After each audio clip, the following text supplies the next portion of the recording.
Get too comfortable at your job, you start to notice shit. Like when I first started doing the movie, we just did the first couple of weeks of shooting. I just you couldn't see a thing. Couldn't see a thing. Then after a while, I got real comfortable, and then I would start like requesting that people be out of my eye line.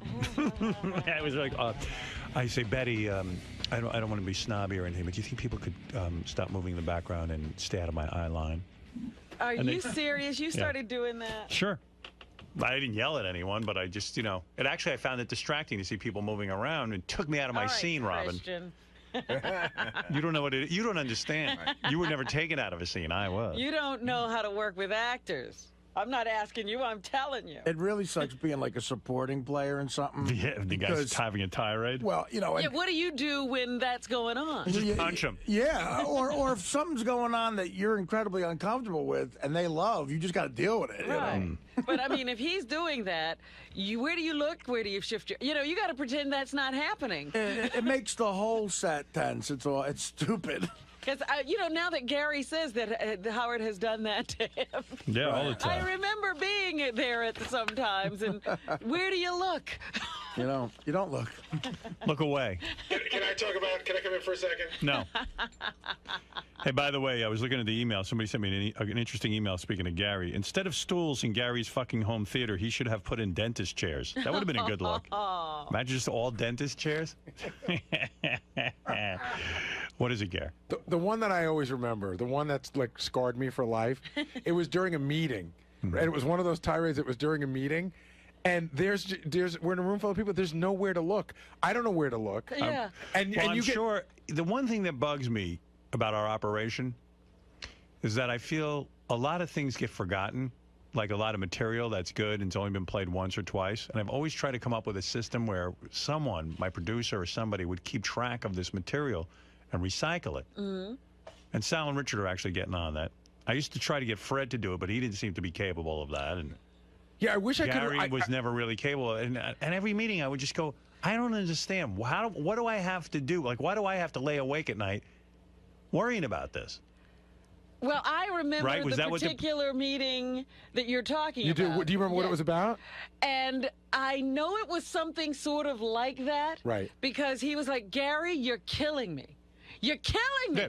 And he just kept saying, you're killing me. But then it got to the point where, wonderful, Robin. Wonderful impression. You don't say anything, right? So you don't say anything at all. You just sit there and you weather the storm. But it's not enough. Right. And then it becomes like you say, I understand it won't happen again. And then that feeds the next level. Then it was like, I lay awake at night wondering what else you're forgetting or missing. Here's the part, though. I'm remembering what you're forgetting. Here's the part that's always the worst. The part that you do is you talk to me as if I'm Gary the retard. Right. And you go, listen. This is how it works. You pick up a pen. You put it on the fucking paper. Right. You move the fucking pen. Yeah. I mean, I'm saying maybe I need to explain to him how to write. You go, that's exactly what maybe I need to. Do I need to explain to you how to write? No, Howard, you don't. No, let me fucking explain how to write. All right, good. You should find that file. I mean, weren't we recording those? I don't know. Good. Play them. I'm proud of that. You don't understand. You look at the room. The entire room is looking at their shoelaces. I know. That might have been here. No, that was at K-Rock. It was at K-Rock. Yeah. It's before you, I think, Artie. Well, you know what? You're bringing this up, and it's annoying me even now that you still haven't straightened that out. You're reminding me of what I'm angry about. It was around the time of the movie. Yeah. That's what Casey Stengel did with the Mets after the '62 season. He said, "Okay, guys, this is a baseball." Yeah, well, maybe it's time to go back to basics. It's crazy. All right, thank you, Gary. Now I'm all upset with him. Again, all over again. He should never remind me why I'm upset. I think with the computer system now, you do, salvage and use when you need to a lot of old material. Like now it's great that, you could just play that phony phone call immediately from Lily Tomlin because you were talking about Kristen also Bale. Sal and Richard keep track of where the stuff is. I'm telling you, those two guys, that's why I like them. People say, why do you keep Sal and Richard around? First of all, they're creative. Second of all, as soon as I need something, it's there. They seem to have a grasp of that I need to recall this stuff. Well, we also have a better system since we got here. No, Sal and Richard. You could have all the systems you want. We used to only have one. Thank you. But it wasn't Gary's fault then. You needed Sal and Richard. Yeah. Trust me, Sal and Richard. The reason why Sal and Richard remember everything is because they think their every creation is gold. Well, that's okay. They seem to, and JD's good at pulling up these clips too. Yes, he is. Yeah. You, I have a problem with. Well, you know, everybody's like that. I mean, I think He's even busy. He's another one busy with his face page. Facebook page. You should see what goes on Gary's Facebook page. Really? Oh, my goodness. Very busy updating it and constructing sentences. Dude, I don't. Come on. I don't tell people what I'm doing. All I do is add friends. I hate to see Gary busy. I say if Gary's busy with Facebook, he's got time to organize and get our office together. Oh, that was the other. And look for clips. You want me to make it? That was the other app. If something went wrong on Wednesday, it was because I was doing an appearance in El Paso last Saturday. Yes. And that Saturday, I could have been home thinking about what I was about to do. That's right. You could have put effort into your work. You were sabotaging me. He was. I'm just remembering how you do. You put things just like that. Well, no, he works for the competition. I believe he was hired by that. Here's my favorite. Gary, maybe if you weren't at the Nassau Coliseum swinging a sledgehammer at a monster truck show, I'd have my fucking tape. Well, he's right. Imagine the guy gets on a fucking clown outfit, and he's in a. Didn't they want to put him in a barrel? Once? Yeah, he was in a barrel. And I'm like, you got a pretty good job here. I don't hear Rob Burnett being in a barrel in a clown circus. I give you a hint. They paid Rob Burnett enough. He didn't have to get in a fucking barrel. No, Rob I don't Burnett. care. If it's about pay, that's one thing. But the fact of the matter is, you weren't doing your job. Why should you get paid more if you don't do your job? In other words, well, if they pay me. I hate that. That's my pet peeve. If they pay me. Let me tell you, pal. They used to pay me $12,000 a year, and I did it. And I put. Yeah. That's right. And guess what? I busted my fucking balls. Didn't matter what they paid me. If they paid me, this is my new attitude. People come to me, oh, they should pay me more. I go, pay you more? You're not doing what you're supposed to be doing. Why would someone pay you more? They should pay you less. Well, if they paid me more, I do more. So you are capable of doing more. He's capable. He's handy capable. He's more organized on that Facebook than he is here. Yeah, there's his Facebook page. Sal's got it right. Oh, jeez. There it is. Loves chocolate, teen anal, and talking all day. Teen anal? There it is. It's Monkey Facebook. Monkey Facebook. Oh, my goodness. Sal's funny. He's organized back there. I'll tell you that about Sal. Good that he's organized. His whole life might be fucked up, but he's got all his... Hey, JD, too. I like him. Sometimes all Actually, you have is Howard, work. Sal was just reminiscing with me about. I won't get into the details because I know you want to talk about it there. But there was a time in like a year ago where you took Sal in a private meeting, and yelled at him really, really bad. What did he do? I don't want to say it. Yeah, so he probably did something bad. Yeah. What did he do? I'll write it down for you. Is that when he jerked off? Or he jerked off at work. Yeah. Was I was just that like, hey, it? dude. Did you take him into a room for Yeah, that? I'm not running an animal farm here. Oh. Yeah, it was bullshit. He makes me look bad. Can't be jerking off at work. Listen, what's the proper way or the politically correct way for a boss to respond to that? But you know why I get pissed? I don't even want That's perfectly appropriate. I don't want to be the boss. That's the fucked up part. Well, I mean, as a guy who's in a position to reprimand Well, him. you are represented when he jerks by off at him. work, I got to fucking sit there and yell at him. Oh, all right. Yeah, But do you remember how? But you yelled at him. Remember? Did I? Yeah, we all sat. It was really weird because it was me, him, and John Hine and you, and we sat right in here. Those are the days when Sal used to I'd get a guest in. And then Sal would sabotage it by either making fun of them or like he would just. Yeah, he'd get involved. Yeah. And I was like, I didn't ask for your involvement. Go sit back in your room. Which one do you want? All right. The smart guy or the dumb guy? I don't know what I want. So, Gary, you and Howard reminisced a little bit how he used to give you some scoldings back in the day. Yeah. How does it happen anymore, or what? How did it stop? I don't know. He's mellowed. I do my job. I think he's mellowed is what it is. He would focus on stuff and just get crazy about it. And he wasn't always, listen, he wasn't always wrong about something being wrong, or not being done the way he wanted to. But I don't know that that the punishment always fit the crime. Okay, something might have gone wrong, and then he would just scream at you for like 15 minutes in front of a group of people. It would be uncomfortable when I think, pulling me into the office afterwards and saying, hey, get this fucking right, would have been as effective. Listen, when he fucks with you on the air, I think that there were a lot of times where he'd be really pissed off at me, and he could shut those microphones off and make up the big lie. I'm not that man, I'm just doing it for material. But I think he really was that man. when he does it off the air, there's nothing to say. It's just embarrassing for all of us. Because he has no audience, so it's definitely... Well, he had an audience. It's just he can't say he's doing it for any other reason than he's just humiliating me. Let's go to the Zig. Zig, you're on the air. Hey now, Howard. Hey now. Hey.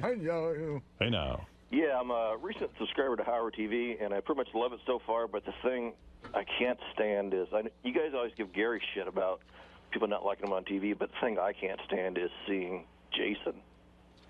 Jesus. Oh, yeah, well, fuck you. Can't you guys, for this customer, blur out the Jason image? Yes, please, or something, because I was watching, like, the Beat the Buoy, and there's this horrible scene of Jason's hairy back, and he's just a fat, bloated whale. I mean... Can't they digitally take Jason out and Gary, and like, can't we have a channel where we just have those guys in if you want to see the behind-the-snes guys, and if you don't, it's digitally cleaned up? He is just on there so much, he just...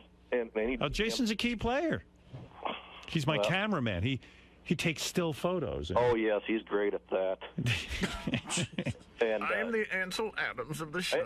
I have no problem with Gary. Gary doesn't bug me at all. I mean, I don't mind seeing him on TV at all. But Jason, when he tries to add something about sports or anything, it's just years voice like that. I'm a big Jason fan myself, so I don't... Also, Jason's not a performer. He's not asking you to... He's necessary to be here for his job. We need him, like... If it's really radio being, filmed, so people just have to step into the... I know, but when I see it, I'm like, oh, God, hit the fast forward. All right, dude, I got it. I'm fat and ugly, and I disgust you, and you can't stand looking at me. By the way, you've gotten so fat. Like my mother. I was looking fat fag. You can't even throw a baseball. I was looking at pictures of you with the McCartney. We had some pictures from the McCartney time you were there. You've gotten so heavy. I know, it's disgusting. What It's disgusting. I'm probably close to 300, man. What are you doing? I don't know. What's the game plan here? What's up? Oh, there's the picture. Look at the picture of you. You see all the way on the right? That's you. Oh my God, that's me. Look how wide you are. That's disgusting. Yeah. I don't know. I don't see. You know what? I don't think about it unless I see it in the pictures. But I got nothing to say, dude. It's fucking gross. And this guy on the phone's right. I'm gross. I shouldn't be on TV. Eating? How have you not suffocated your wife when you fucked her? I mean, come on. She is on top. And how's she staying thin, being married to you? Because you probably eat like crazy. I mean, I'm not a good influence on anybody. Let's just say that. She gaining weight? No, I won't say that. But I would never say that. But I am not a good. I am not a good influence on other people. It's horrible. I got to get myself. What do you eat for breakfast? I swear it's not like anything crazy. But I don't work out. That's so a big what? problem. I mean, if you don't eat a lot of food, you're not going to get. Well, I'm not saying I don't eat a lot of food, but I really don't think I don't gorge myself on food. Yeah. But I don't. Cheetos and watching TV doesn't help for your diet there. Thanks, sexy. What's his waist? You going to measure him? Oh, for Christ's sake. Want to do an over and under? Anybody want to take a guess? Over or under? I'm going to say his waist is 50. Well, I bet you he's close to... Do you even know where my waist is, dude? You don't even fucking know what you're doing. It's in Japan. No. If I don't know where it is, how's Sal going to know where it is? Your waist is all over the fucking What's like a normal waist? He's above my belly button right Wait now. a minute, let me get Yeah, you got to go down lower. That's Now he's not on my belly waist. button. Now he's on my cock. It's in the middle of your body. All right, leave his cock alone. What's the matter with you? I thought we were measuring, not getting a feel. 11 inches. Sal just grabbed his cock. I know. Jason, you should have just fucking elbowed him. Go ahead. Hey, Howard? Yeah. I'd say my favorite part lately, though, on Howard, since I got Howard TV, is seeing Robin. Robin just looks amazing. Oh, there you go. Well, yeah, because she's not eating out of control. Everyone has their fans, and everyone has their... Hey, well, yeah, of course, Artie and friends. All right, hold on. We're playing over under. What is it, Sal? Get a measurement. Letting go of it. He's so fat. He can't get around me. That's not a waist, what you're doing there. What in the hell That's not is his that? waist, but it's He's all on my belly button. That's his waist. Get him on the That's scale. where your pants are supposed to go. Okay, go ahead. He can't fit his pants there. What does he got? This. 60. That's not true. How many? 60? No way. That's not true. He's in the wrong place. 60 inches. Mine. It Oh, should he's be. going under Yeah, the go belly under the belly. now? All right, I'm 56 and a half. How much? 56 and a half under the belly. Hold on, wait. Wow. 56 and a half waist? Where do you get pants that big? I don't have. What the fuck is your problem? Jesus. Fucking loser. I don't have 56 pants. I have wow 48 pants. Ralph, and they fit fine. Hey now. Uh-oh. Jason's problem is that he constantly smokes pot, and he doesn't even know what he eats. He's just stuffing his face when he gets high. But that's not true, because I don't keep food around. Like, I try not to keep food in the house at all. So why?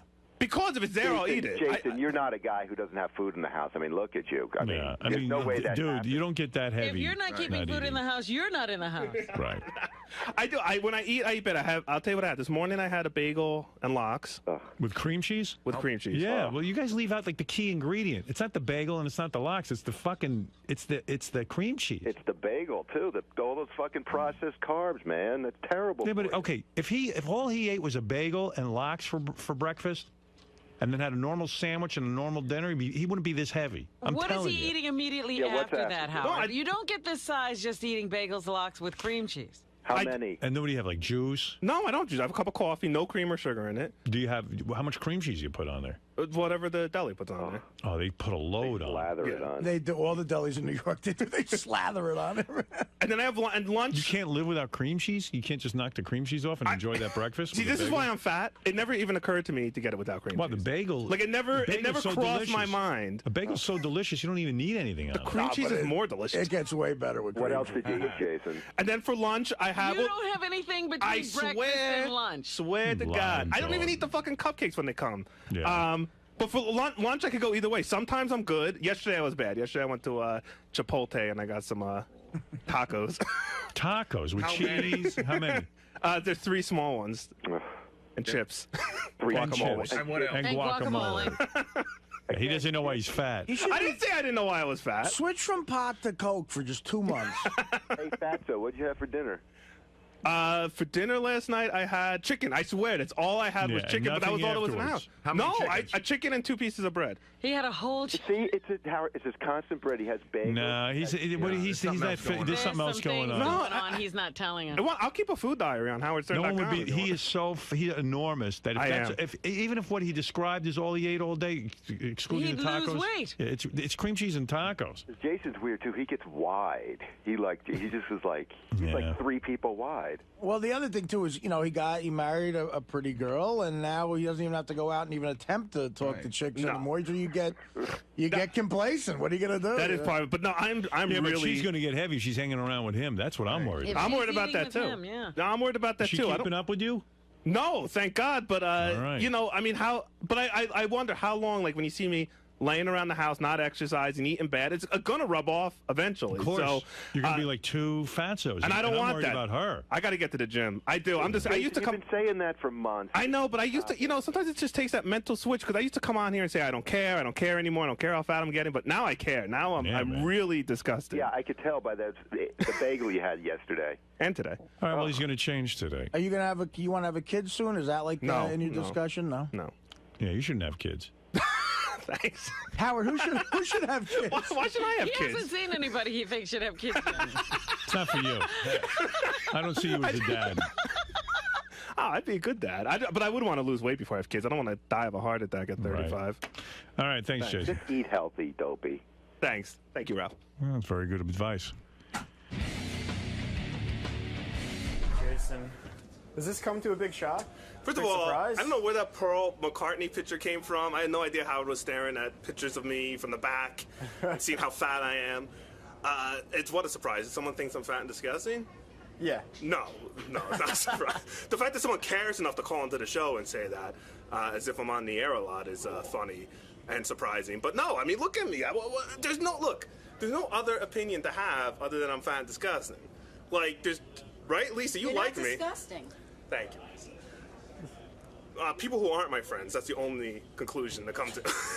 I mean, what can I say? I'm fat. I'm not going to pretend otherwise. You're gonna try to do something about it? This time, yeah. Like what? Why this time? Because like I said, for a long time, I just didn't care. I really didn't give a shit. I'm like, I'm fat. I don't give a shit. Who cares? But now, I don't know. Well, you lost so much weight, in the Battle of the Blobs. Yeah. And then you gained it all back. I gained it more back. I think I'm gained definitely, more, right? I'm definitely fatter now than when we started that. It's depressing. I mean, what do you want me to say? It's fucking. It's I don't know what you want me to say. I don't even know what. It sucks. I'm fat. I don't take care of myself. I'm gonna live a very unhealthy short life if I don't switch things around. And that douchebag hates seeing me on Howard TV. So make sure to digitally. Yeah, I was gonna say.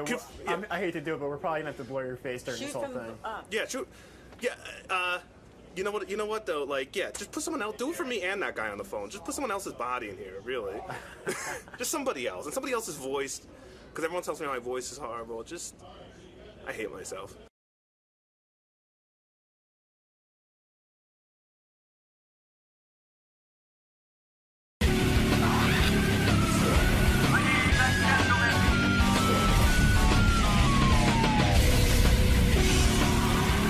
Joey Buttafuoco's on the phone. Joey. Hey, man. Hey, so you're out of the Slammer. That sucked, too. It's good that I'm out and I'm home, but that sucked. I thought that wife that you had was pretty hot. She is beautiful. She is. Thank you. Vanka's beautiful. Yes, she is. Yeah, I mean, I'm actually seeing pictures of her. She was hot, but then she dumped your ass when you were in jail, which... How that does hurts. that happen? That hurts. Well, no. She didn't dump my ass while I was in jail. She waited till I got out. Yeah. You mean you thought you had a marriage right up until the day you got out?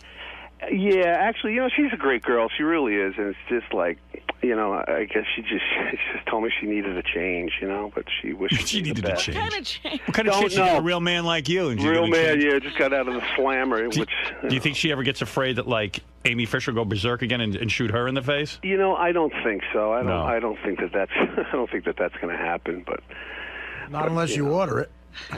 Who was that, Artie? Yeah. I didn't even know he was still on the show. That was Benji. Well, you don't get it in you don't get it in the joint. No, we don't get it in the joint. Joey, by the way, was most recently in prison because he had a few bullet casings in his house, and as a guy on parole, he's not allowed to have bullet casings in his house, and I guess the cops somehow ended up at his house and found Why were the cops at your house anyway? First of all, I've never been on parole. Oh, what are you on? I was on probation. Probation, okay. There you I had a 5-year run on probation. So after a year, every month, probation department would come to the ranch, and they just do a probation check, make sure your life is on track and everything is right, and make sure you're not doing whatever it is you're not supposed to do. And honestly, I hadn't left my home in a year. I was home and just doing my thing. That's what's great about this country, that we have the resources to check up. Sit at home though. Yeah, but and also to check up on people and make sure they're behaving. Yeah, well, LA was much safer with me off the street and in jail because it was much safer because we noticed the drop in crime. But seriously, Howard. So what happened? You got out of jail. You come home, and the ex-wife, the wife. Let me back up a little bit. First, with this probation violation that landed me back in there was ridiculous because in 2003, when I got arrested for the insurance deal, they had 100 ATF agents that rolled my house at 6 o'clock in the morning. It was like something you see, on television. You don't really think it's ever going to happen to you. And when it did, they took a shotgun. It was an old family shotgun. I think my mom used it to shoot snakes in Florida. And it had a box of shotgun shells that my son Paulie bought in like 2001. Now I got arrested in 2003. So they took the gun, and really, I honestly thought that they took the shells. Why wouldn't they? These were the same shells 2 years later, that when they did a probation search of my house, they found them, and basically that's what put me in jail. And we even proved that I had paperwork that showed when I bought them in 2000, when Paulie bought them in 2001, where they were purchased, the shell casings. We tracked the VIN numbers on them, the ID numbers. You were a victim of circumstance. Well, actually, yeah, and I'm not bitching like, I didn't do it, I'm sorry. You went and you did your time. I had to take the year, so I went in and did it. It was hard, man. It was a bitch because, like when you get in trouble with something you really didn't do, and it's like, God damn it, So I didn't do anything that bad. But wasn't he sick, too, when he went in? Weren't you sick? Yeah, I was real sick. I'm still sick, man. I'm down right now 50 pounds. Sick from what? What's the matter? Artie still with the show? Yeah. Actually, I wanted to say that a couple of months ago, I was in L.A. I did the Jimmy Kimmel show, and afterwards I hung out with your son, and he's a great guy. I actually had a blast with this kid. Yeah. Paulie's he's really a good, he's a good son. How did that kid turn out normal? I don't know. He's the anti-Joey. You know what does he look like Joey? A little bit, you could tell. Yeah, I mean, and he's normal. Yeah, after the mom gets shot in the fucking head. Yeah, I gotta say he seems normal, and he's a really good kid. He's got a great energy about him. And what's he do? He just we had a lot of fun together. Thank you, Artie. I really appreciate that. And both my children are really, really good. Good for you, Joey. Well, good for you. What are you saying? Good for you, Joey. Joey was away most of the time. Oh, that's right. Thank you. All right, good for your ex-wife. They must have done something right. I mean, he's a good kid. You could tell. Thank you, Artie. Now I like you again. No, I'm being serious. It's the Actually, truth. he looks more like you, Artie, so I don't know. Yeah, a lot of people asked if we were brothers. Is he a heavy-set kid? Well, not heavy-set, but he's got the Belushi look to him. Yeah. I see. Well, all of us do. Yeah, you know? definitely. Remember, Joey- Artie, you're the young me. Okay? Yeah, Joey, right. let me understand something. So you get out of jail. This hot wife, was she cheating on you when you were in jail? You know something? No, I don't. I don't think so. I really do love her a lot. Did she was visit regularly? Hey, you know something? You know what I forgot to ask you guys? What? Is there anybody else on the line? You're supposed to get David on the line? Where's David? Oh, is that your buddy, your producer? David One is of them. trying He should to be on the line. Oh, put okay. I see. something He is together here. again. Oh, that's right. We can't interview Joey without David. Right. Hey, David, you David. there? Yeah, I'm here. Okay, great, man. Good. But did she visit you regularly while you were in prison? Who? Your wife. Which one? The new one. First one. I mean, the new Absolutely. one. Every visiting day, Ivanka came down to the jail, and she waited on that line outside with all the people that wait out there to come She's in going to and see have their no people. problem meeting a new man. That's for sure. I That's know, a she's good-looking very- woman. She's very beautiful. Any conjugal visits? He's while hanging you out at the jail still.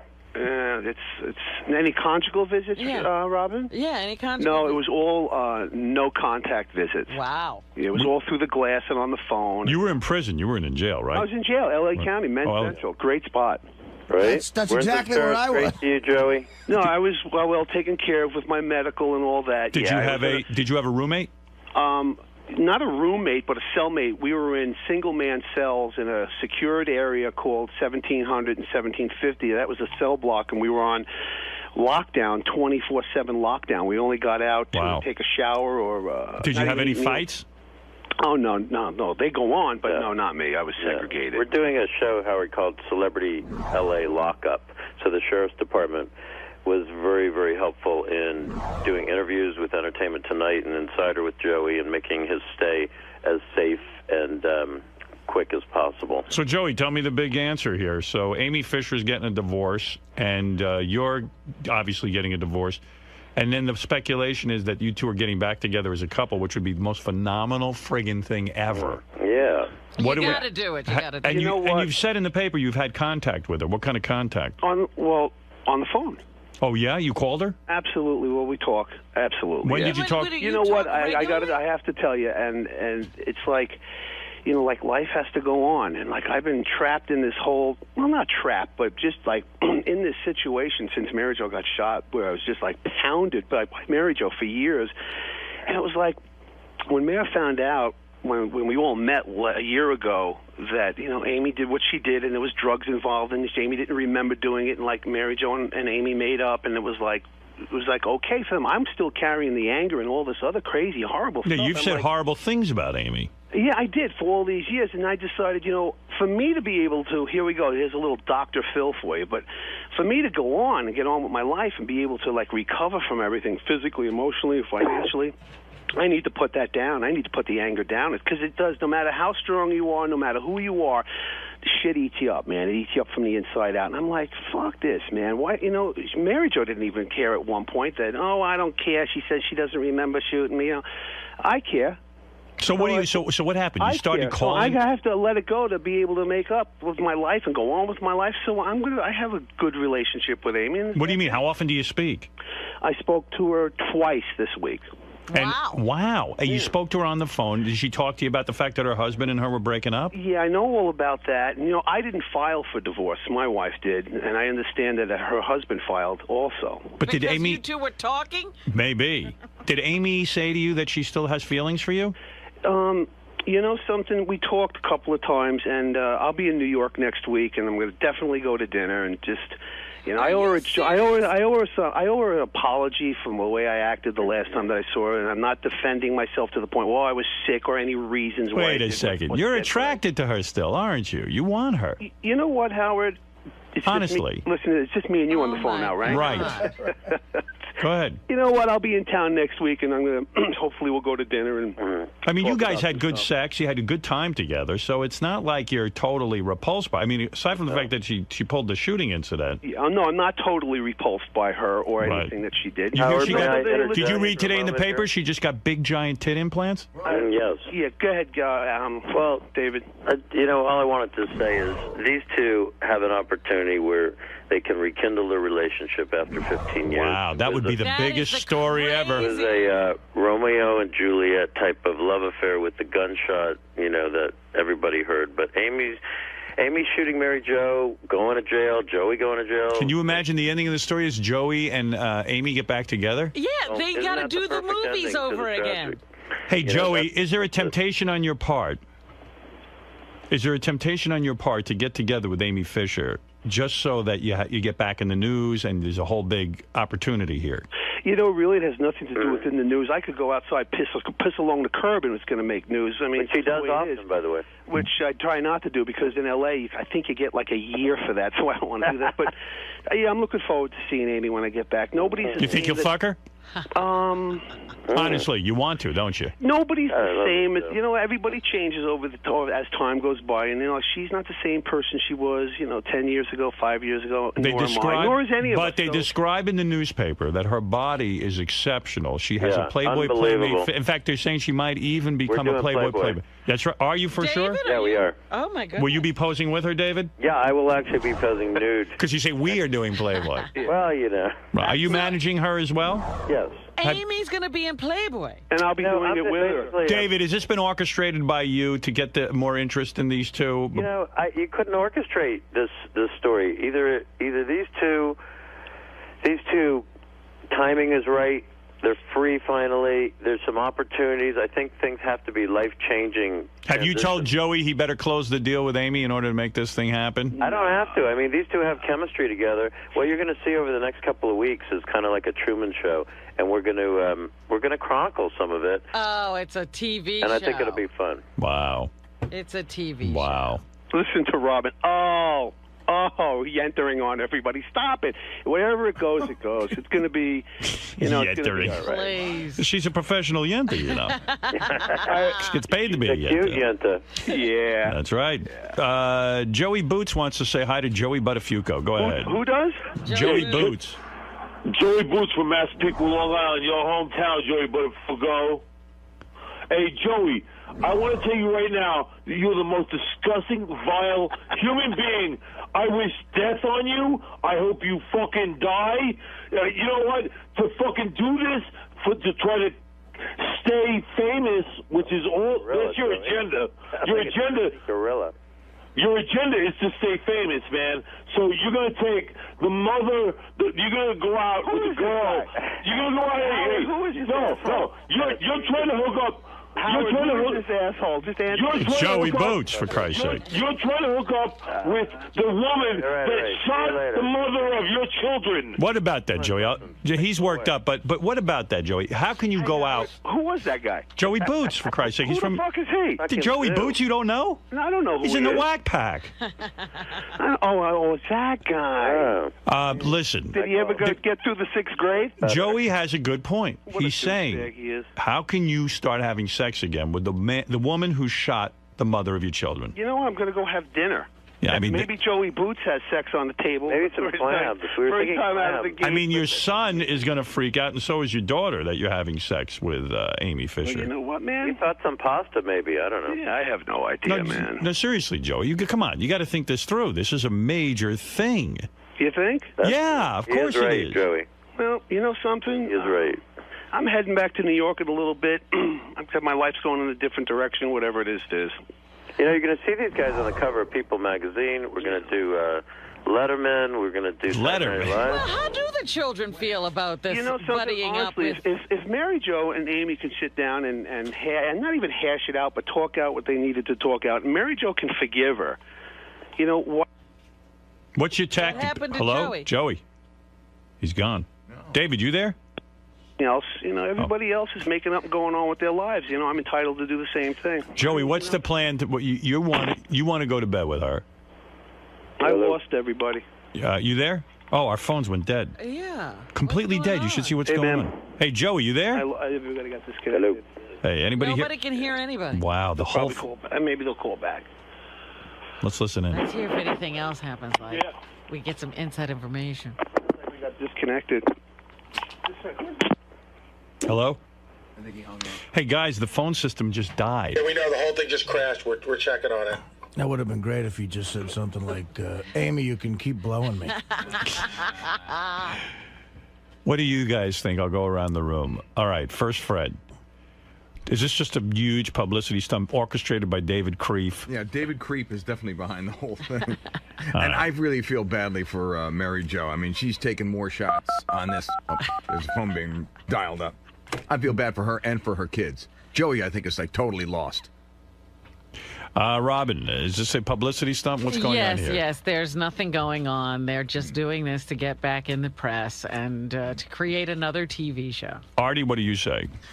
It has to be. I agree with Robin. I mean, as low as a human being can go.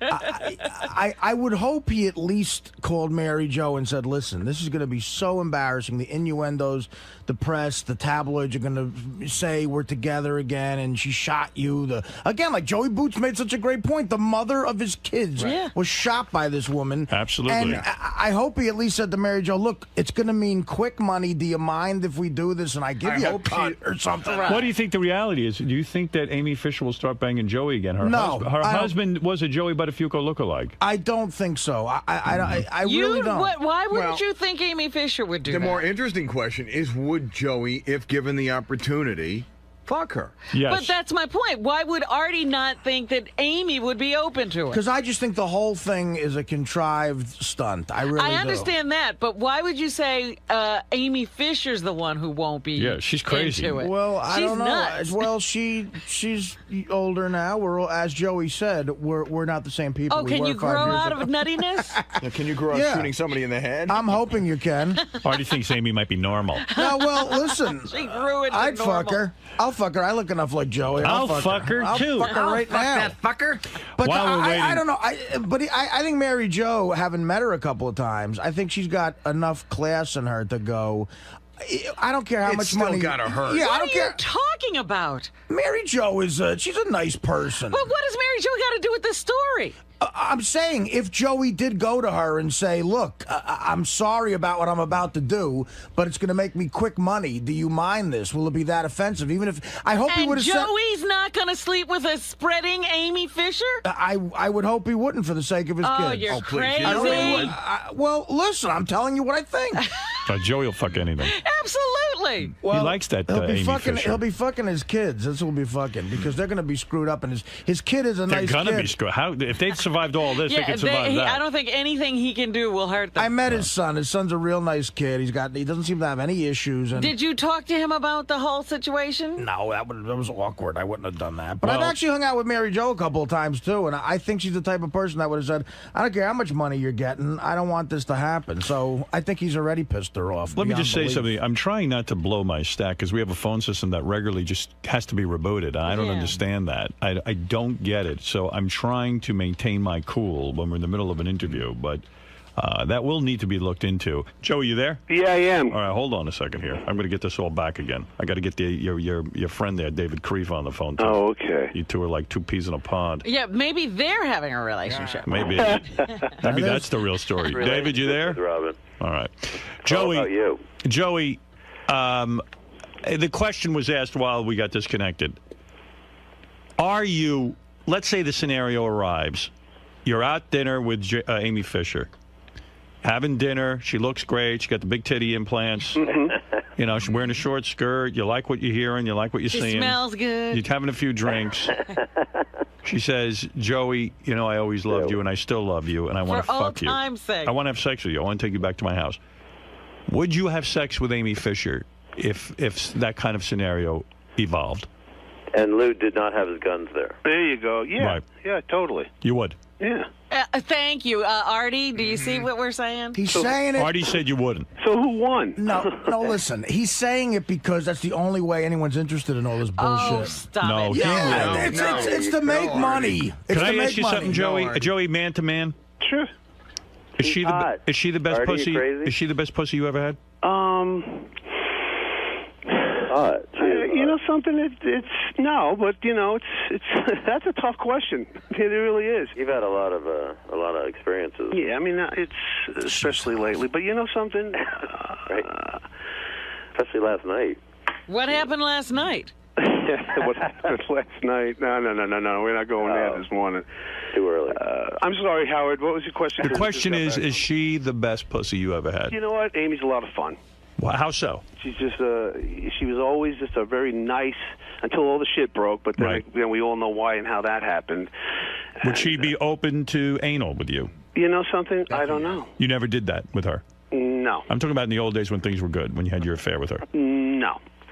But were she things ever good? I mean, the old days, things were pretty crazy. Well, no, there was a time when he had good sex with her. Yeah, well, for a long time, but, you know... But Joey, what about the fact that she accused you of being her pimp and that, you know, and that was all heavy stuff? You know something? Yeah, there was a lot of stuff being thrown out there in the early days, you know, after the whole shooting incident, and orchestrated, of course, by the attorneys. But wait a second, doesn't that scare you? Even my attorneys were telling me what to say. I was never involved in anything so like this. Joey should have a pimp based on his... You know, there were so many things said. Honestly, I mean, everything from the pimp to her life with drugs and her whole way of life, and that I gave her the gun and I was responsible. So I'm saying, aren't you afraid? No, because you know why? Honestly, we spoke about this, and then it blew up into a rage or what have you. But you know, she actually, you know, told me she never remembered shooting Mary Jo. Like, she doesn't remember a lot of All right, so you don't think she's crazy? I don't think she's crazy. Wow. I really don't, honestly, and that's coming from my heart. I really don't. Do you have nicknames for each other when you were on good terms? Did you have lover names? No. Never. No, but honestly, like today, look, you know, I know. Honestly, to answer your question, I don't believe that she's crazy at all. Wow. Have your kids weighed in on this, Joe? Do you think your kids are going to be pissed if you start a relationship with her? Probably. Yeah. You don't care about that? No, I do care about that, Artie. Well, how are you going to deal with that? Well, he won't see his kids. I'll deal with it when it comes to Artie's so serious. No, this creep you've latched on to, David Creep, whatever his name is trying to promote the fact that you're going to fuck the woman who shot your kid's mother. You're on Jimmy Kimmel and you're not on the Tonight Show. Huh? I'm not on the Tonight Show because Jay Leno's a fucking asshole. Right. He's not a letterman. No matter what you say, Artie, I love you, man. Funny, Artie. What? You're not even funny. Dude, you're a creep who's trying to latch on to Joey to try to get him, to try to promote, to try to get him. Right of your life. And Howard Stern, without Howard Stern, you're nobody. Nobody gives a shit about you. Guess what, dude? I had a career before I was here, and I'll have a career in show business. Well after you're fucking dead from creepiness. You're not on my list. We got cut off again. David hung up. Yeah, David. I didn't hang up. I'm here. How did you hang up for Artie? No, dude, you're just a weaselly parasite creep who wants to try to get this guy to make money off promoting he might fuck this chick who almost murdered the mother of his kids. Good for you. You're a creep. You're a creep. You're the worst. I am not. I'm no creep. Wait a second. How did we get into this? I don't know. I was talking to Joey. I'm trying to get to the bottom. It just makes me sick when this guy's like, I go like, why would you fuck Joey? This guy's like, ugh, she's hot. The guy has no concept of love, caring, romance, nothing. His biggest claim to fame is to be with Howard Stern for the rest of his life. What's your claim to fame, douchebag? Why don't you fucking check What's wrong with being with Howard Stern? Yeah, what's wrong with being with Howard Stern? Is that a problem? But, you know, if you were funny, it would be better. Well, Howard, why am I on the show? Because you're funny. Right, yeah, okay. Sir, what's your claim to fame? Day, bro. All right, let's find out, though. One question I have. Yeah, aside from your feelings about David Creef. Right. I met Joey's kids, and I feel bad for them. Yeah, that's his problem. He met a kid, and that's the end of it. Oh, he met a kid. He met Joey's kid. Yeah, I met a kid. Hey, can I tell you something? A kid who you don't give a fuck about, you don't right? know crap about this story. What? You really don't. And you're just talking out of your mouth. It means nothing. You don't know any facts. What don't I know about it, Dave? What don't I know about it? You don't know about the probation violation. You don't know why he went to jail. You don't understand why he's out of jail. You don't understand. What does that have to do with anything? What does that have to do with anything I'm saying? You talk like as if you know this stuff. You've done no research. You don't know anything. What don't I know about the Buttafuoco saga that you know? Howard Stern. That's what you know. What? Just be funny, man. That's what you get paid for. I'm not. No, I get paid to talk on the radio. And right now, there's a lot of people laughing at the fact that I'm pointing out that you're a fucking creep. Well, I think everyone already listens to you every day and knows that about you. I only show up once in a while. Because you're a parasite leech. Well, you guys obviously. You have some previous history, maybe, that we don't know I about. never met David Creep. I mean, David. Let me tell you, I'm in the comedy business. I'm working on huge films. Howard knows about it. Nobody knows who the fuck you are. Yeah. Oh, David actually does have a. You evidently do. He does do some film work. What are you doing? What are you working? What are you working on, David? Right now, I'm doing a wonderful project with Susan Lucci. It's a Sopranos. Sounds funny. Where she's the lead. She is the Sopranos lead. It's called Mafia Wives: The Antoinette Giancana Story. It's a sequel to Mafia Princess that was on 15 years ago. That sounds hilarious. Everyone's been waiting for a sequel to that one. Well, once again, David, tell him that's as anticipated as Jaws 2 was. David, tell him about your previous work. Yeah. David. Hello. Are we gone again? Where's David?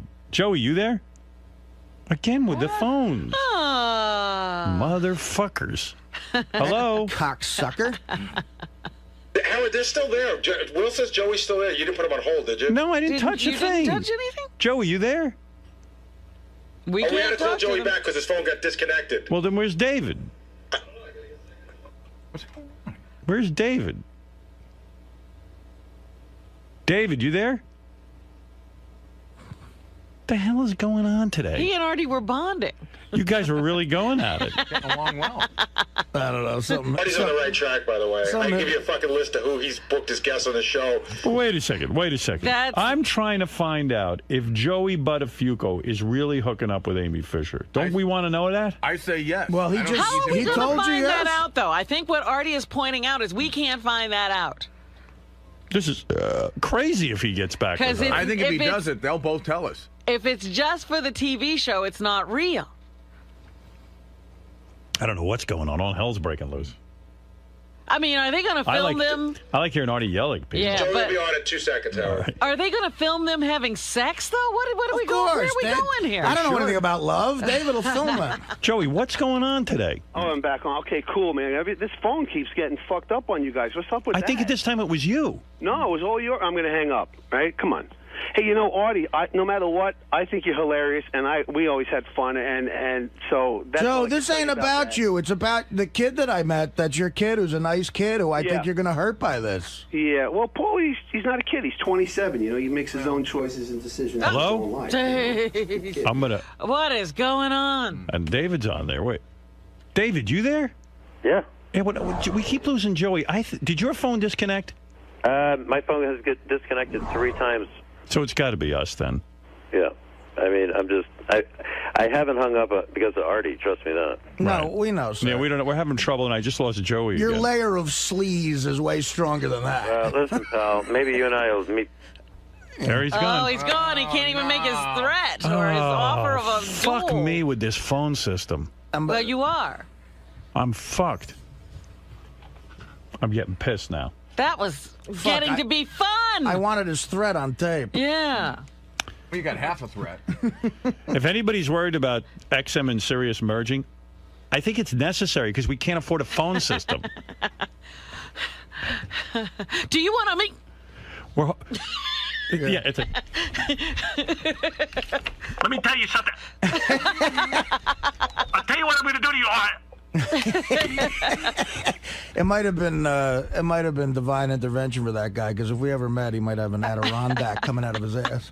He doesn't like you, I'll tell you that. Wow. I don't like him either. All right, here's Joey. Hey, Joey, this is crazy. Yeah, man, we keep getting cut off, but it's on your end because. Yeah, it is. We must have a time limit or something. It's definitely our fault. You know what at it this is? point. We have one of those old pay phones. There you go. If you don't put the quarters in, you lose everybody. The operator needs more money. See, God doesn't want this promoted. Artie's really worked up. Yeah, Artie's pissed off. I'm getting that feeling for the little bit that I can hear because I keep getting cut off. But Artie, it's like, you know, you hung with Mary Jo at the last show, right? Out here in L.A. I've met her a couple of times, sure. He is right, Joey, though. If you bang Amy Fisher, yeah, it's going to fuck your kids up real bad.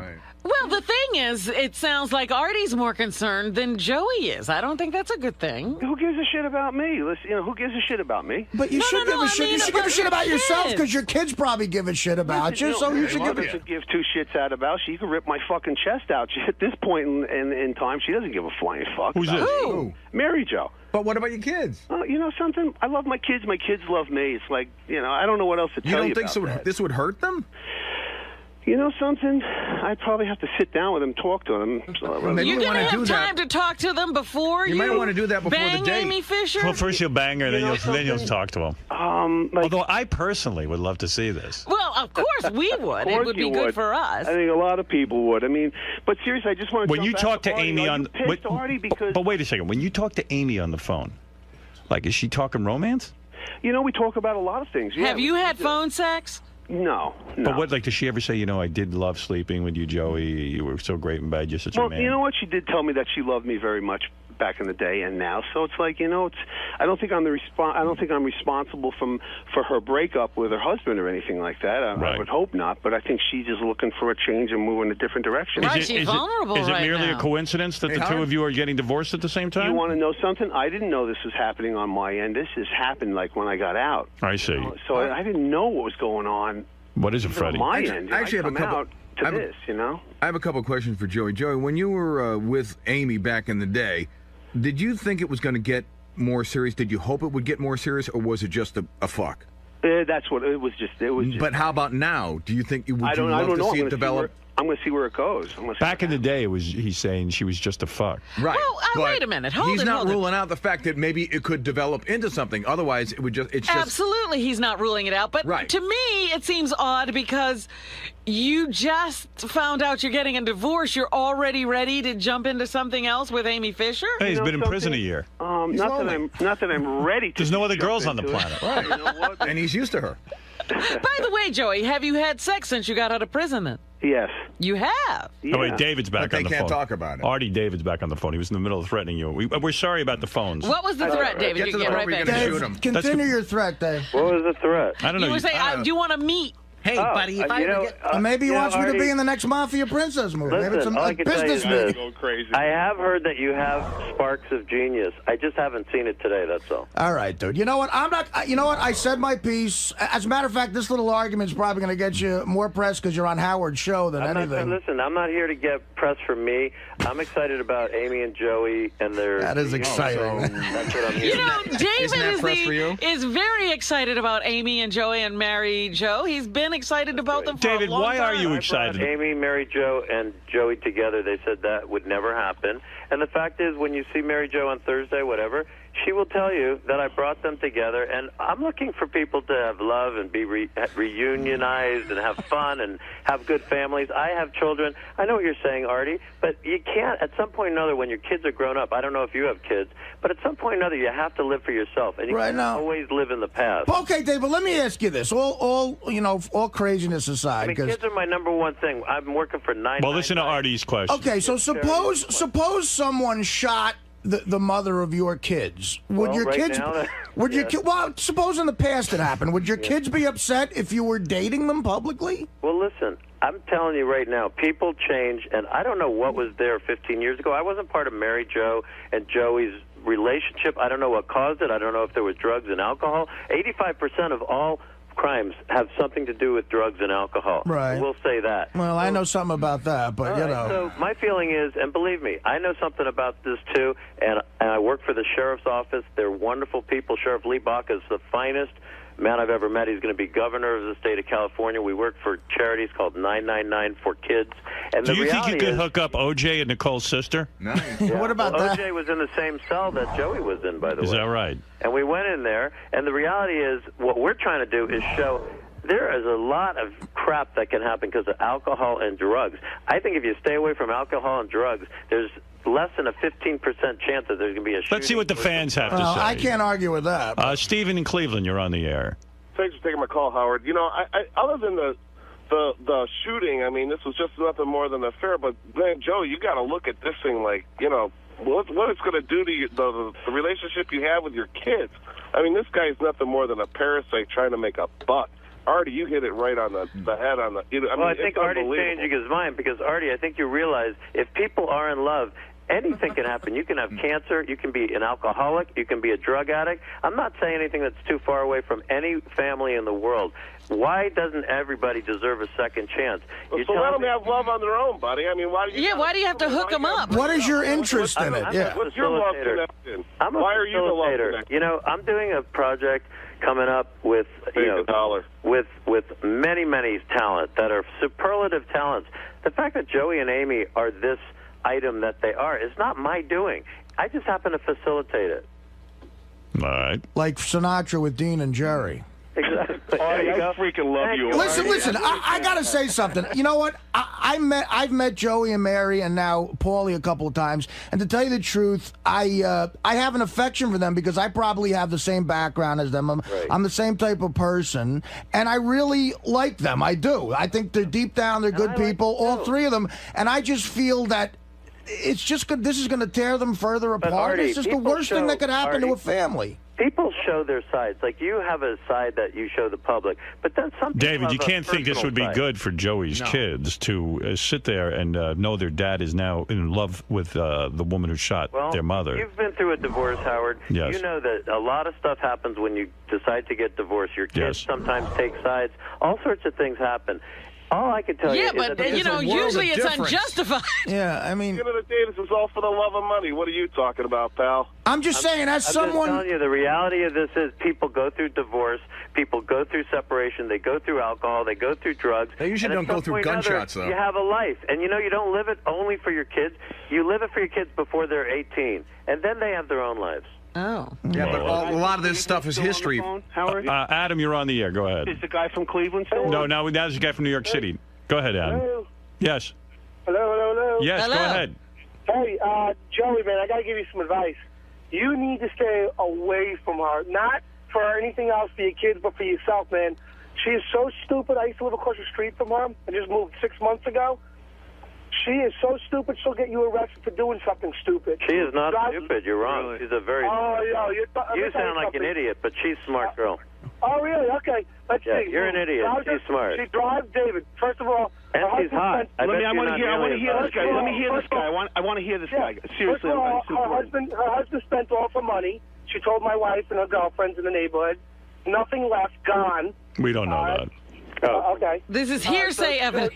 So Joey, don't worry about the money. It's not there. You have to start it all over again. Number two, the girl drives around the neighborhood with the kids in the back seat, not buckled, jumping around in the front seat. Oh, that's all hearsay. Come on. Let's go. Yeah, we don't on. even know if he lives across the street from Amy Fisher. Dominic, you're on the air. Go ahead. That's the idea. You don't know. Dominic was Joey's lawyer for a while. I started with Joey actually through Howard, and then I helped Mary Jo later, and Joey knows that. Yeah. And then I helped Amy get out of jail, so I kind of was there from the beginning to the absolute end. Okay. And I understand Howard and Robin's attitude, but what I don't understand is why you would make the comments you make about Artie, who's the best guy in the world. I love Artie. You're talking to me, Dominic, or somebody else? Griff, whatever. Oh, no. Griff. Well, I love Artie, man. I've seen him. I think don't know Artie's a great Artie. dude. I think he's got sparks of brilliance. All I'm saying is it sounds to me like this issue is sensitive, and I don't know why. I don't know Artie. All I can tell you is there was alcohol and drugs involved 15 years ago. There's not anymore, and if there's not, then at least people can think clearly. That's all I can say. Alcohol and drugs by who?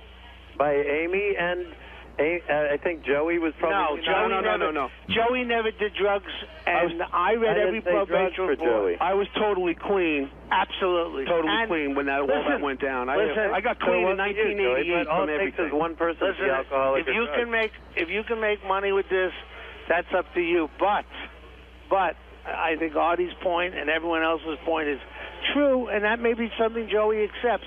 But if these kids came out of this okay, I say that's an act of God almost, because they went through hell. I was Do you there. think things will change when they're 25, that Joey makes a decision like this to do anything in his life? I don't know. I don't know. They hate Ivanka, his current wife. They have given her such a hard time. They've never accepted her. It doesn't matter if it's Amy Fisher, Ivanka, whoever it is.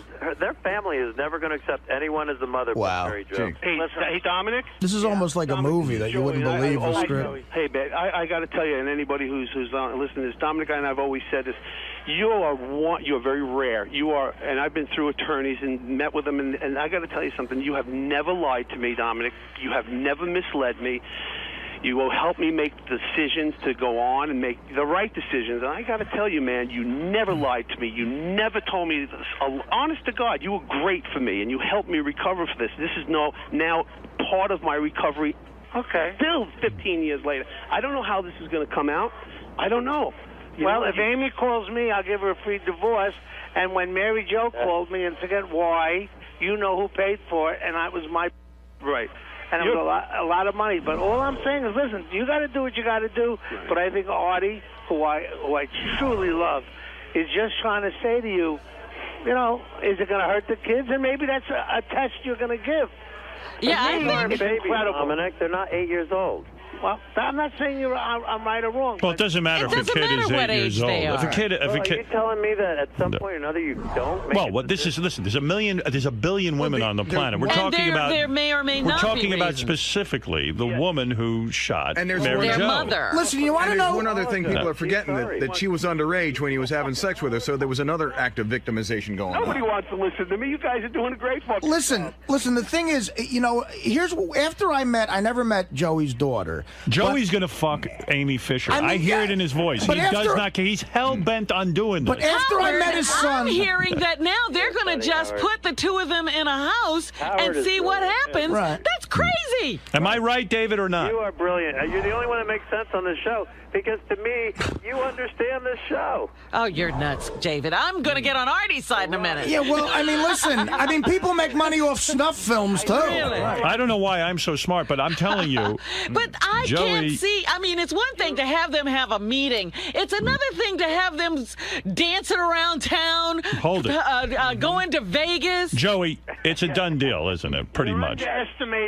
You're underestimating Amy. Amy has 2 kids. Hold it, Dominic. I didn't get an answer. I didn't get an answer. She's a great mother. I don't think she'll do Joey, anything to harm her kids. Joey, And if you two can put a show on. I gotta have a word in here, Joey. I agree with Dominic. I really do. Joey, you're going to have sex. You've always been the voice of reason. Wait. And God bless you, and I love you. So what do you agree with? He's saying not to have sex with this girl. Well, that's not the issue. That's not I the issue. discussed that on the phone today before they even meet, whether or not they're going to have sex. So Amy's children have to see a headline like that. So what's the issue? You could sell this as a reality show.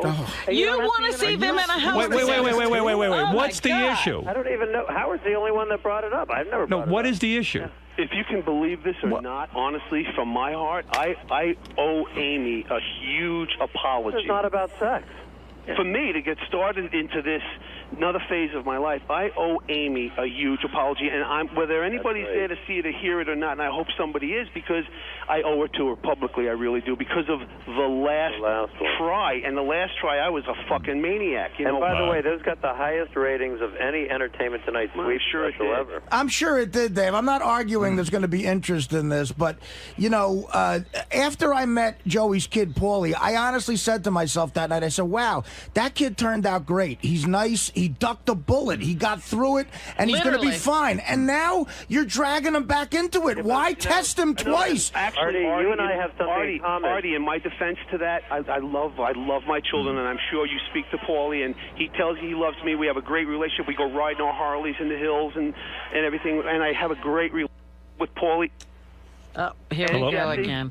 Are we there? Yeah, we're here. Go. My son Paulie is not 12 years old anymore. He's 27. He's a grown man. I know, Joe, but and my daughter Jessie, I'm sure you met. She's working hard and she's doing her thing. She's 24 years old. He didn't meet Jessie, he said. Oh, okay. I never met Jesse, but again, I just said to myself, God, this kid ducked such a bullet in his life. Look, we're going over the same thing. Right. I don't know that Joey's actually. Have you told your children of what you're doing? No. I haven't seen or spoken to either one of my beautiful children. Wait, David, you got to shut up for 3 seconds and let the guy finish a sentence. That's okay. You guys are doing a great job. Joey. Yeah. You said you were interrupted. David jumps on every line you say. What did you say? You haven't seen your kids how long? I haven't seen Paul or Jesse since I went into the county, and that was January. I haven't seen them. So it doesn't sound I've called and left messages for Paulie, but I haven't heard from any. I haven't heard from them. I know that they want to see me and speak with me, but I haven't. And you know, for everything that everybody says about me, and we've all ducked this whole thing, just gotten through it. I am a very sensitive guy, and I know you guys a long time. And Howard, you were the only one there back 15 years ago when all this shit jumped off, and you were really the only one who gave me the chance to speak.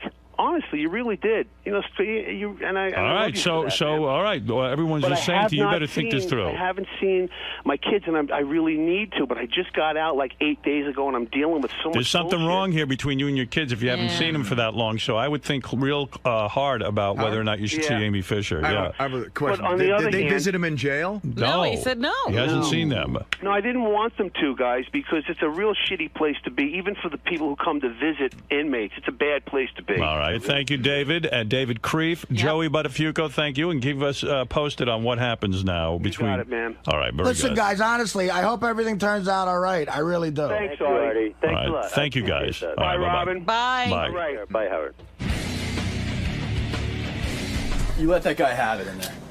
Yeah, I have no more energy. I don't know. Just something about it struck me the wrong way. And I did meet Joey's kid, and I felt bad. I don't know. I feel bad for the kid, and now it's just. I mean, this is how anybody could disagree with what we were saying in there is beyond me. Well, you were dead on, and you've been in show business a long time. Does he remind you of a lot of the creeps you've met? I don't know, man. I'll tell you, I've met some creeps, but that takes it to another level, man. That's creepiness at level red. I don't know. And the fact that he tried to feign that he cared and that he cares about people in love. I don't know, man. It's a fucked up world. I'm glad I'm not that healthy, and I'll be leaving soon. Okay, you guys can deal with David Kreef. You know what's really fucked up? It's like everybody has a second chance. Everybody should get a second chance, except me. I'm not allowed to have a second chance in my life, I guess. You know, Mary Jo, God bless her, she's got a new guy in her life, and she's happy, and that's good. You know, my children even got a second chance in life because they were very young when all this happened to their mom, and it's, you know, they got a second chance to move on. And like Ivanka always told me, that's why I fell in love with Ivanka. I said, because she always told me, when is it my turn? Don't you get another chance? It's like, I think I just got my second chance with Ivanka, and I really believe that. I really believe that now she's gone, so.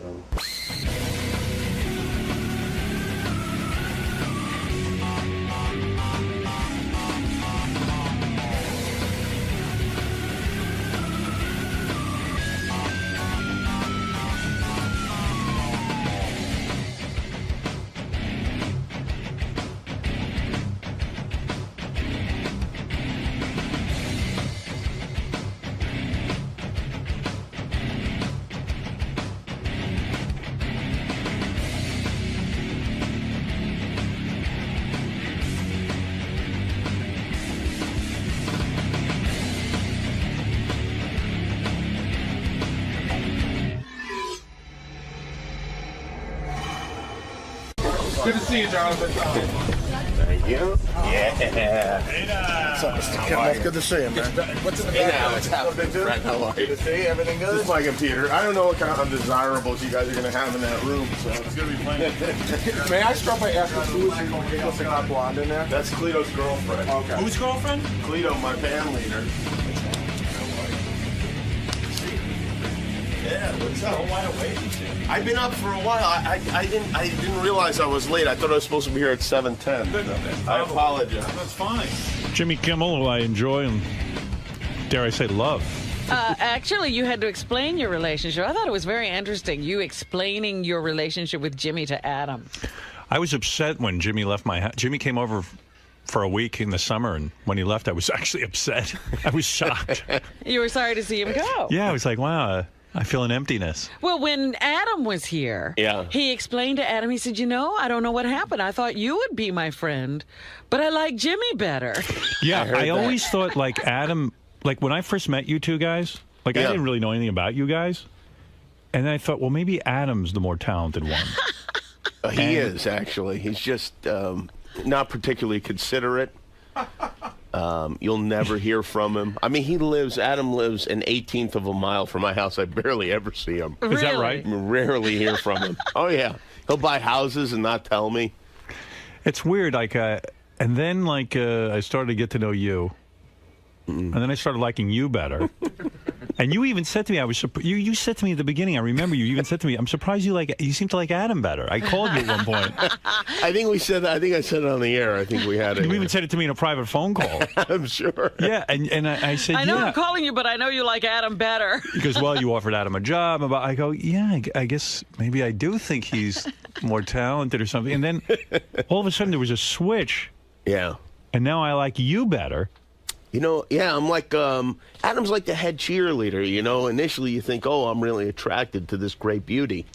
And then I sneak in, you know, president of the student council. There you go. And then you and Sarah got, you know, we went on vacation together for a couple of days, and then you came out to my house, and I really, like, I enjoyed being with you. Like, we would go fishing together, and it was like... He was a good fishing buddy? It was very Brokeback Mountain. I mean, Who's the girl? Who's the girl? Oh, Jimmy. I suspect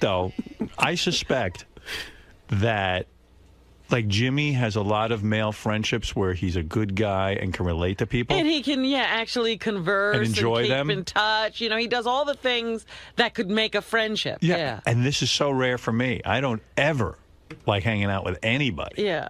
So it was really nice to, like, kind of have a male friend. But is Jimmy doing all the heavy lifting? No, it's not like that. No? Right? I mean, we just Did you start it up, though? Did you have to get it started? I think the moment where we really fell in love was we're out on that little boat together in the middle of the lake. Fishing. And I was goofing on Howard because he was so scared of this beautiful swan that was in the lake. Oh, no, you were afraid of the bird? And then this thing reared up and spread its wings, and I almost jumped in the lake and started swimming back to the house.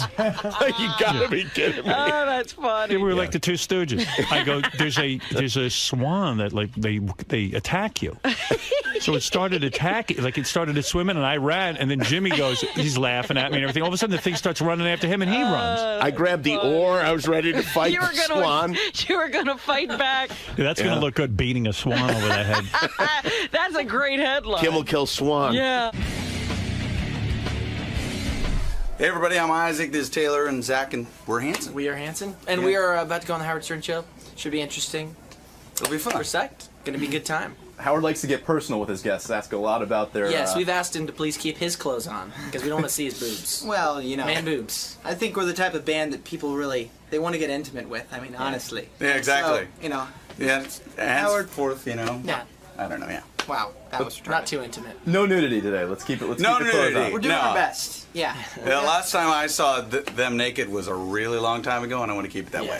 All right, fellas. Have fun. We'll see you inside. All right. Jimmy Kimmel is with us. Jimmy Live, weeknights at 12:05 on ABC. I'm happy to have as my guest Hanson. Hey, thanks for having us. All grown up. Yes. Yeah, what happened? You didn't come on when you were young. Yeah, we're trying to get you guys in there. I think it might have been dangerous for us to come on. I think your parents maybe stepped in. Maybe they thought better of it. Maybe, yeah, somebody that was smart at that particular point was like, you know, that might be scarring for an 11-year-old. I think it's a mistake now, to be honest with you. You know, it could be. I still think you're too young. Come back in 10 years, then you'll be ready. Yeah, we're psyched to be here. Boys, what's it like? How did you get discovered? Was your mom pushing you into this whole thing? You know what? We just were completely, overzealous, I think. Yeah, I think we kind of had the antithesis of stage parents. It was kind of like we were dragging them to the gigs, not the other way around. Well, but I mean, clearly we had a lot of help. I mean, I was 6 when we started singing. We played our first gig when I was 6. I was always so angry with you guys. You were young, and you were like, you were probably getting laid more than I was. They weren't. And I equate everything in my world with who's getting laid and who isn't. Sure, right. And I mean, okay, you were 6. Maybe you weren't getting laid. Maybe you had jobs. I don't know what you were getting. Who started them with instruments? I mean, who told you to pick up a guitar? I think it was Isaac. You wanted to play guitar because he loved Chuck Berry. So he was like, I want to play guitar. And obsessed with Johnny B. Good. And the first stuff I heard was like 1958 stuff like, Chuck Berry, Little Richard, Eddie Cochran. And then you got the other guys into it? You said, well, you play this and you play that? Well, actually, the greatest story about it is the fact that we started writing songs and we were just singing. Nobody, we had who wrote guitar and keyboard. The three of us. We wrote it when I was 8. Around? Yeah, I was 8. Just screwing around and you wrote that. Boy, wrote a hit song when you were 8. Huh? Yeah, that's crazy. Well, we people go, Ombop. Where'd you make up Ombop? Well, we listened to doo-wop music when we were growing up, so like, that's where that makes perfect sense. Did your dad beat you like Michael Jackson's dad did? Like that guy really knew how to really work that Jackson 5. He was definitely. He did. Yeah. He was good. It was like a good dog team. They just. So nobody beat you. No beating. No. I don't think our dad. I don't think our dad would understand that. You know, like he was the guy that like he'd come home from work and like my mom would be like, the kids were like they were totally like screwing up today, and then he'd be like, okay, come back here, and then he'd pretend like he was supposed to like give us a swat or something. But you like guys that. were clearly way more talented than any of the kids in your high school. I mean, you guys actually had a professional Well, sound. they weren't even in high school. He was 8. They were 8. We were homeschooled too, which is interesting. Oh, that's right. Who homeschooled you? Your mom? Our mom. No kidding. So you never got out of the house. No wonder you joined a band. Are your parents? Are you? Good point. Are your It was parents? the only way for us to get out of the house. Are your parents still married? Yeah, they're still married. They're still married. Like it's a healthy relationship, right? Pretty healthy. And what did they do with all the money? You guys sold something like 16, 17 million, more, 25 million. How many albums did you sell? We sold 15 million. 15 million. Yeah. So there's got to be some dough hanging around somewhere. There's, There is. we've been lucky to, we can survive. How did that work out? Like, in other words, where did all the money go? In a separate account? To be honest, our parents were so freaked out that everybody was going to be like, okay, here's the stage parents, like, going to do the classic thing, that they were really conservative when we were too young to really manage it. They did the opposite of take our money. They put it like all in bonds. Good. It's like, so there is. So in other words, you guys don't have to work the rest of your lives, So all the money's do you? there? Well, oh my God. Well, except for the money that we've thrown at we started on record company, so we're spending money on that. yeah, that's stuff and Is that wise to do, to start your own record No, company? not at all. I mean, why risk your own funds? why stay in the music industry? It's like the worst industry to be in, period. But honestly, Howard, it's kind of like you being here. It's serious. It's like the decision to be in control and to know your audience. I mean, that's what it was. But how do you promote your music then? And doesn't the record company go out and get you on radio and all of that? Howard's on Howard Stern. That's true. That'll sell enough records. That'll sell enough records. Actually, what to we keep said us was we're going. just going to quit. We're going to not do anything else except for we're going to focus on getting Howard Stern in that way. We want to be the. But wait a minute, you bring up in-studio a band. point because they were a young band. You had a record. You were on a record label, and you had a great deal of success. And then what happened? Well, basically, Universal and Polygram became one, and we were part of a complete, basically a We were clusterfuck of labels that were forming together. I mean, you've seen, like, basically that was the biggest merger ever, and we went from a Mercury Records, which is this classic kind of rock and roll label, to a rap label. We went to Island Def Jam. So we were on Hanson Island Def and Jam. Island Def Jam. So we were like, you know what? I don't see Hanson Def Jam working. But weren't a you rap like album. kids, so they try to force feed what you should put out? And Definitely, there was some of that. We made a documentary about our last record, not the record that's coming out now, but the one before it, where we left our label, and it kind of shows people that all the crap you go through. It's not even force feeding. It's just the fact that right now in the music industry, nobody knows what the hell they're doing, and you've got these A&R people who are supposed to be, keeping your project going, and they're just jerking you around. why didn't you try doing gangsta rap? I mean, certainly you boys could do that, no? Well, it was the whole. Yeah, exactly. We just do the beatbox. I can't believe this kid's 6 years old. It's unbelievable. Very mature. Now, here's something I was surprised to learn. All three of you are married. Yeah, I remember when they started getting married. You were one of you was still in your teens, Yeah, no. right? You married when you were a teenager? I got married. Well, you have to think about this. Like we just said, we started playing when we were really, really young. Honestly, I would have never said that I was going to get married young, but when you're 19 or whatever and you've been doing your career thing for almost 10 years already, you're a completely different headspace than most 19 No, you're not. You think you are. You'll be divorced in a few years. Trust me, all of you. I've been married for 5 years. You have been married 5 years is And nothing. I have 3 kids. You have 3 kids? Yeah, they started doing everything. Hey, what can you say? Do they Doing say? everything. Yeah. Now, did you get We are married? certifiable. You guys are super religious, right? You're born again types, right? We've all grown up, in church. In church. Yeah. So maybe Well, I that was surprised to hear you curse just a second ago. Yeah, me too. I was shocked. I was a little shocked too. What do you mean? But you know what? But here's the thing. You're super religious in this and that, so you're probably encouraged to get married young. Did you have premarital sex? Did you have premarital sex? My kid was born 7 months after I got married. So okay, so you Mine did. was born 4. Yeah. All right, so you boys do have premarital sex. Did you bang any other chicks besides your wife? You know what? That's a no. I made one promise to my wife that said we wouldn't talk about that particular thing. Did you have a sex life before your wife? Because I'm worried about it. You didn't. Yeah, no. You didn't. It's unfucking believable. Bop. Bop is right. That's what it's all about, you know. How come you I'm not worried wearing, about you. wearing I'm going to wedding tell you rings? why. Because if I was your father, I'd sit you down and say, listen, I know. I got married young. Yeah. You know, there are things to experience in life. Yeah. 5 years, nothing. 10 years, 15 friggin' years. You're still going to be a young man. Yeah. And you're never going to have any other poontang. Yeah. That's true. You don't look at other women? Dude, I mean, are you kidding? Of course, everybody. You're surrounded. Guys, good-looking boys. Yeah, of course, guys see other women. But the thing is, you know, honestly, everybody's got their own. Zach, track, how old you are know? you? 21. 21. When did you get married? Last year. Last year, 20 years old. Yeah. Yeah, I Now, did that. where do you I meet got I'm going to married. smack you right in the head. Where do you meet these girls? In the Backstage. south. Shows. In the south. At the shows. Oh. Yeah. No. I mean. Are they super hot? These broads? Yeah. You know where they're going to fuck a lot of chicks is before they marry their second wife. That's right. Between the first and the second wife, they'll make up for lost According to time. Howard, we won't have that problem because clearly we're all going to be divorced in Yeah, a exactly. couple You will years, be. maybe tomorrow. Yeah, exactly. So You guys think you know everything. I got married Trust at 20. Me. Yep. Yeah. Jimmy's Guess divorced. what? Yeah. I met my first wife, 19 years old. Hey, boys, I've been through it. Yeah. Yeah. But how long were you married, Howard? What? How long were you married? What? How long were you? 20 years. 20 years. Yeah. And listen, I'm just saying That's it's, great, it's though. too That's young better to than- make that kind of decision. Yeah, well, that's better. I mean, that's amazing that the 20 years. I mean, Right, that is that's a amazing. But is really that long what you're shooting for? Yeah. You're shooting for a good 20? 20 you can do. That I understand. No, but it's better than 20's a walk in the park. Zach, you didn't have premarital sex? No. And you didn't, and this is the first girl you ever had? Mm-hmm. Oh, no. You've never had sex with a different woman? No. You got to be shit. How far did you get? I mean, what would you do before you... Yeah, what would you do? What's the rules on you religious guys? You know what? You know what I here's the read? deal. I'm going to tell you what I read about religious guys. Can I tell you Let's- something? These kids now who take the vow of chastity until... I'm not. We're not one of those kids. But listen to this.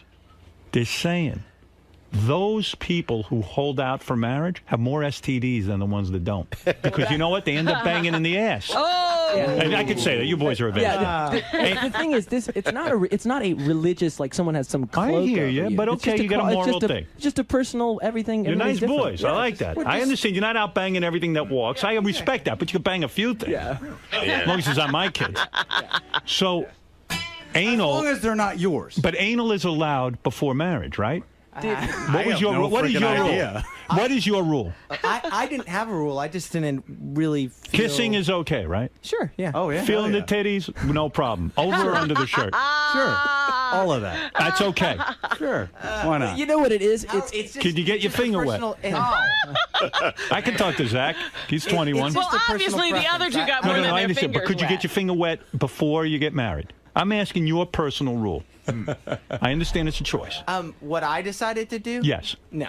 You didn't get your finger wet. Oh. What about your foot? I did swim. I have done swimming. It's a So, fungus. Zach, it was You get okay to fungus from that kiss. stuff. It was okay to kiss. It was okay to touch the titties. Yeah. But not to get the fingers. Not to go below the waist. Am I correct? I mean, I don't know where he got that rule from. I know. What I'm saying is, what Kids I'm are saying free. is, From what I'm hanging saying around is, with you two. No, what I'm saying is, I don't think any of us really thought about it that way. No, nobody was going like, but Zach's hardcore. Well, wait a Zach's minute. a really good We kid. can't talk to you He's like 'cause Jesus. You went all the way. Yeah, you're dirty. We're not talking to you. You're the bad one. Zach, you're like Jesus. You're a good-looking guy, and you turn down the broads, and you didn't. Technically, I don't think we know if Jesus was good looking or not. 'Cause that was the we don't thing. even know if he was He was black very or... no. He was a white guy, had a beard. I've seen People will pictures. follow of him around. Trust me. So you don't believe the guys on the street corner? You don't? No, you know, get out of here with that. Are you kidding? You've seen the pictures of Jesus. Look like a swimmer. Yeah. Here's how He we was know definitely a this. swimmer. He's probably an Olympian. This is a weird thing, is because, like, I got married that young because I was certain I would not be able to find another good-looking girl to have sex with me. Me too. Look at these three These guys. guys good knew looking- there were and they're other rock girls stars. out Yeah. there. Yeah.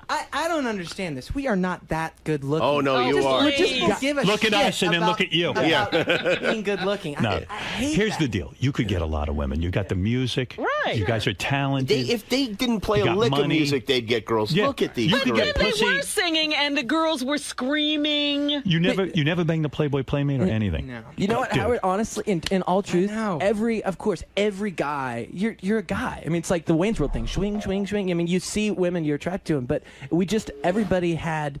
You're gonna change. That's just who we are. And for that matter, none of us, like, every guy had their own thing. Like, Do you nobody look at was internet looking porn? at the other guy. Do you look at pornography You on the guys internet? beat off to porn. I mean, I try not to. You know, But you do. Yeah. But you fail. You know, what's the statistic? Why try not to? 90% of men say that they Isaac, you masturbate, beat and off, right? 10% say that they don't, but they're lying about Isaac, it. you 10% beat are lying off, about right? it. Yeah. You seem like to be real honest. Mbop is about beating off. Yes, It is? exactly. You're totally right. Is it about beating off? No, it's actually very serious. Strangely, it's a very serious. Well, let song. me get back to you. What's here. more serious than beating off? You grew up in famous, good looking. Right.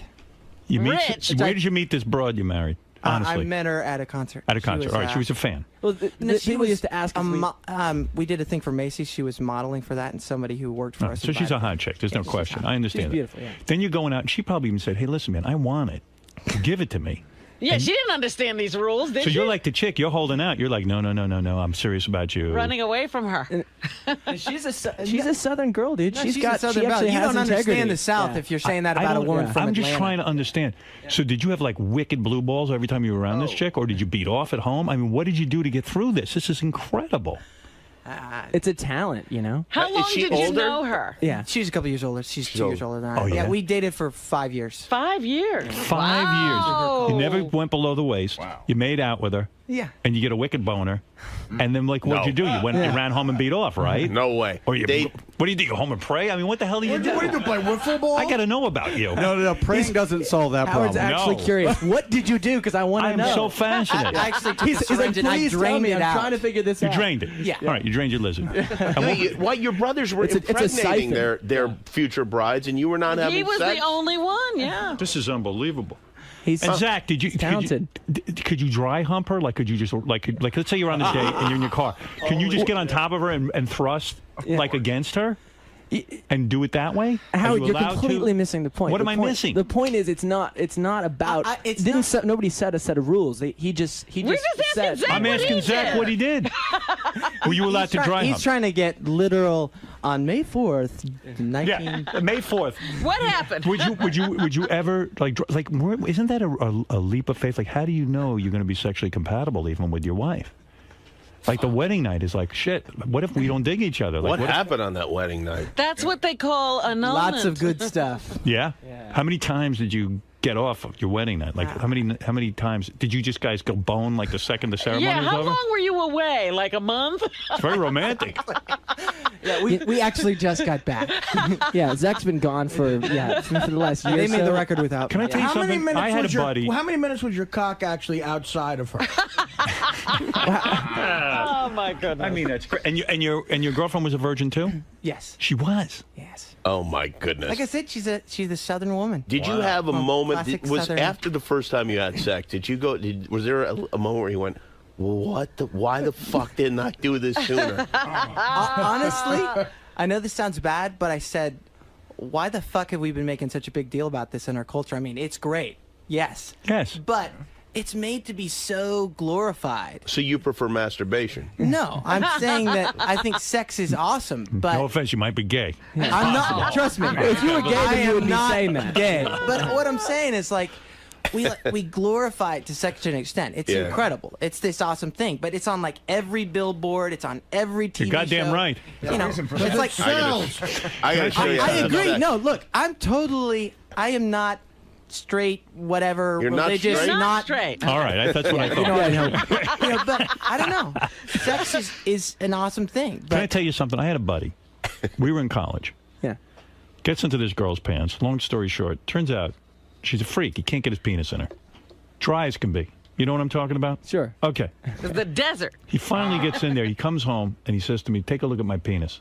Now, listen to this. He shows it to me. It's black and blue. That's how much work he had to do to get into this Look like chick. Jeff the Drunk's ass. That's Yeah. a problem. Now, can I tell you something? What if on your wedding night you get there? Who knows? She locks up on you. Whatever. She's got a psychological problem with sex. Right. Turns out she's even a lesbo, and you didn't even realize it. She didn't even realize it. And then if you punch her, But if you're trying to figure out whether she's a lesbian by whether you can get it on with her literally, then you're completely going down the wrong. You think so? I don't know. You can figure that. Believe me, you can figure that out without actually having to take her. You know, boys, your parents did a good job with you boys. I never met boys like you. Yeah. I mean, this is unreal. I mean, the thing is, this is not. We're just guys who. You know why I like you boys? You're not like a Paris Hilton type, or like you got famous and you didn't like turn into complete morons. You didn't turn into morons or. In fact, you almost went the other way. You went moronic in a real weird way. Mostly guys like you turn into jerks. It's got to be a happy medium. Do you have any brothers all I and gotta sisters? say is, fuck you guys. Come on, jeez. No. Do you guys have any other brothers and sisters? Yeah, there's actually 4 underneath the 3. But they're not talented? No, not at all. Probably jugglers or something. They're not really. They can probably fart at will. Are they all ugly? Oh, stop They're it. all ugly. There's 4 other horribly of you? disfigured. You guys can't find broads to fuck you in Atlanta. Ask the Falcons and the Hawks where they find them. Believe me. No, dude, it's not a matter of finding them. And your it's just a matter of wanting them. And your parents like you 3 the best out of all the kids, right? Of course. I would think so. No. I would. I don't know. I don't know. I would. You know, I'd have to ask them. we're pretty nice. We bring pretty extra nice gifts guys. every month. You're good dudes. Yesterday we were back. But what do the other kids do? They just sit around living off the fat of the land? They doesn't even have to pick up an Well, the oldest, it's 18 and 16 and 13 and. Honestly, the thing is, we 9. did our So own- they're all we- pretty young. We've I been mean, almost like- most people, even in our family, aren't as crazy as we were. Robin, Start being a band when they were that You young. know what they Look do, at us, Robin? yeah, They do right. the same thing I'd be doing. I'm 400 pounds sitting by a pool on Tuesday afternoon at 2 o'clock, and someone says, "What do you do?" I don't do nothing. You know, my brother wrote that song, Mbop. I'll tell you, Hey, in man, my, if in you my need some wood- family, I have a sister. Yeah. Okay. And my parents have totally forgotten her. That you have a sister? That's right. Because I'm famous. Sucks for her. Absolutely. She's probably has I'm some famous. real Do you still psychological keep in touch with problems. her? I'm the favorite child. Of course I'm in touch with her. Yeah. I mean, You like to remind you her still that you're talk the to her. favorite. I call her up, I go, ha, ha, ha, ha, ha. I'm the favorite. Is she an older sister? Yes, no, I'm so just she, kidding. So she beat you when you were. She was, No, it was she's the brother great. sister. I send her all my clippings, let her eat her heart out. They're in touch. She doesn't have the main number, but they're in touch. All right, and when you watch American Idol, do you kind of laugh at that? Because I yes. love what you supporting this NGI thing, because I think ultimately I've been talking to different people about it. I think in the end it's going to be that the worst one really does win, and it's going to turn into that, and they won't be able to stop it. Right. Because ultimately it is just about the kind of the shock and awe of I mean, like the whole. It's not William about Hung talent; thing. it's about entertainment. Though there have been Right. some talented people that have won. I mean, there. Actually, fellow Oklahoman, Carrie Underwood. Yeah. Yeah, she's tearing But, up the country chart. But yeah, didn't you think when you got married at 19 that you had it all figured out too? Like, didn't you think, well, yeah, of course it's going to last forever? No, I wasn't. I didn't know what I was doing. Anything. He said, "I do not know what I'm doing." But if I was Hanson, I would have known. I would have known too. Well, you know what? I always think of the Kobe Bryant thing. We were talking to Magic Johnson just before Kobe got married. And he said, every one of us has tried to sit him down and tell him. But you can't. You can't tell a 19-year-old who's making hundreds of millions of dollars. Zach, you never answered the question. How many times did you get on with your wife the wedding night? Was it like 5? Yeah. It was. Wow. It Awesome. was exactly 5? I'm not going to divulge exactly. Why but is that? It was. I don't know. Because he wants to it's stay a married. respect thing to my wife. It's Really? a respect thing to my wife. She asked me not. You to actually really divulge respect that your stuff. wife? I do respect Wow. my wife. All right, You okay. guys She's are far more living in the talented past. than I am. Yeah, I know. Yeah, we are. We have some rules. You're making us feel bad about ourselves. I'll be honest with you. Yeah, I mean, you seem a little too perfect. It's whatever. but I wish I could Fuck adopt it. you. It's just. Everybody's got their own everybody's- preference. yeah. I'm not Well, telling we'll be everybody, watching don't you. have premarital sex. I'm just We saying will I be did it, watching and that you. seemed like the right thing to do for You me. See boys- if this thing works out. You boys smoke a little weed or a little heroin? What do you do? We smoked. Yeah, we've definitely smoked. But we're more tobacco thing. We're We more smoked a weed. I'm more of a cigars, cigarettes. I had some Stuff. There's a terrible story. Ike lost his mind smoking weed in Amsterdam. Oh, Yeah. dude. Out of. Oh, yeah? He smoked a AK-47, and you're like, Ike, do you not expect to lose your mind when you're drinking something? It was named It's after like, an assault rifle. I had no idea it was hash. I'm Right. not a pot guy. Right. I don't really like this stuff particularly, and I was just like, oh, what the hell? And this was like, I was always kind of like, I like whiskey. I like stuff like that. I like red wine. I'm an alcohol guy if Right. I'm gonna have anything. dark stuff. Or the dark stuff exactly. None of the green stuff. Yeah, so weed makes me paranoid. Paranoid dude, is one paranoid word, is not- or Rain Rain Man. Man would You be should another never word. try marijuana. I shouldn't? No, because it will make you paranoid. I've heard that. I've heard that. Jimmy from will people. never touch drugs. Yeah, that's right. All right. Jimmy looks like he's on drugs right now. What do Oh, you I'm think? sure he is. You know, I was just wondering. I just read in the paper that J-Lo got like $1.4 million to show up at a private party or something and play for like an hour. Yeah. Do you guys ever get that kind of deal going? Like, do you ever go to like someone's house? We've had some really good paying gigs, not quite that. At one point, But some- of course, I don't know why the hell someone would pay that much money to see her lip sync. That's true. Honestly. It's like, I mean, that's freaking retarded. It's not about the lip syncing, believe me. Well, you boys really It's can. about the J-Lo. It's about There's the not always room for J-Lo. That's right. Well, boys, Slash Jell-O. it's a pleasure to have you on the show, and congratulations on your new album, The Walk, featuring the single Great Divide in stores July 24th, and you can go to Hanson.net.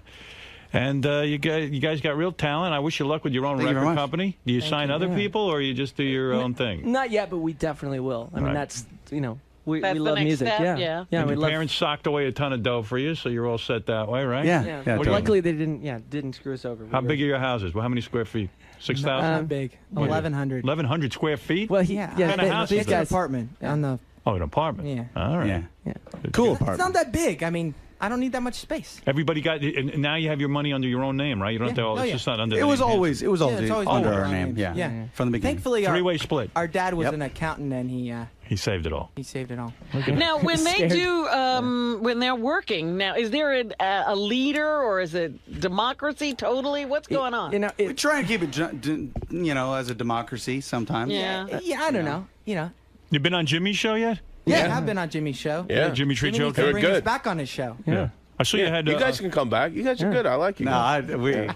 You guys actually with the stage in the back, which is really great because you can play a few tunes. It's actually fun to go on. We actually that was one of the best. That's like the best musical performance show as far as isolated to music, particularly. Oh, it let's really not helps. isolate it so much, guys. Well, Well, yeah, no, I mean, it's I was not just a great no, show, but it's good for music. It ain't far good as in other. performance wise, I didn't mean it that way. Good. Yeah, Let dude, that- your show fucking sucks. When you guys come back, I'm going to Teddy- have your rooms be loaded with hookers. You're gonna be- Yeah, seduce these boys. Your green room is going to be packed You with send hookers. Sarah in there. She knows what to do. Exactly. Teddy in Chicago, you're on the air. Go ahead.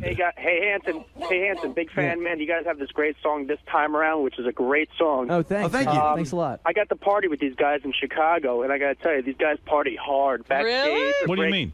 Yeah. Backstage, are breaking chairs, throwing pizza. Is that true? They Do think, you guys trash your room? Yeah. We've had our moments. Really? Throwing pizza. Throwing. Actually, I don't It's go out of for that. control. Yeah. Please. It was don't more throw like a giant cake. Artie, why all would over somebody me. throw pizza? I mean, pizza. It's a waste. They're not fucking chicks. They're not eating pizza. This is everything you're not about. They're screwed up like that. They don't know what things are for. That's what happens when there's no pussy. They start throwing pizza. They don't know to eat the You should just pizza. come with us, and he can do all the things we're not doing. Yeah. So that Yeah, we that could can just be keep you fulfilled there. for You'd be the like a Hanson. garbage disposal. It's like, oh crap, throw that.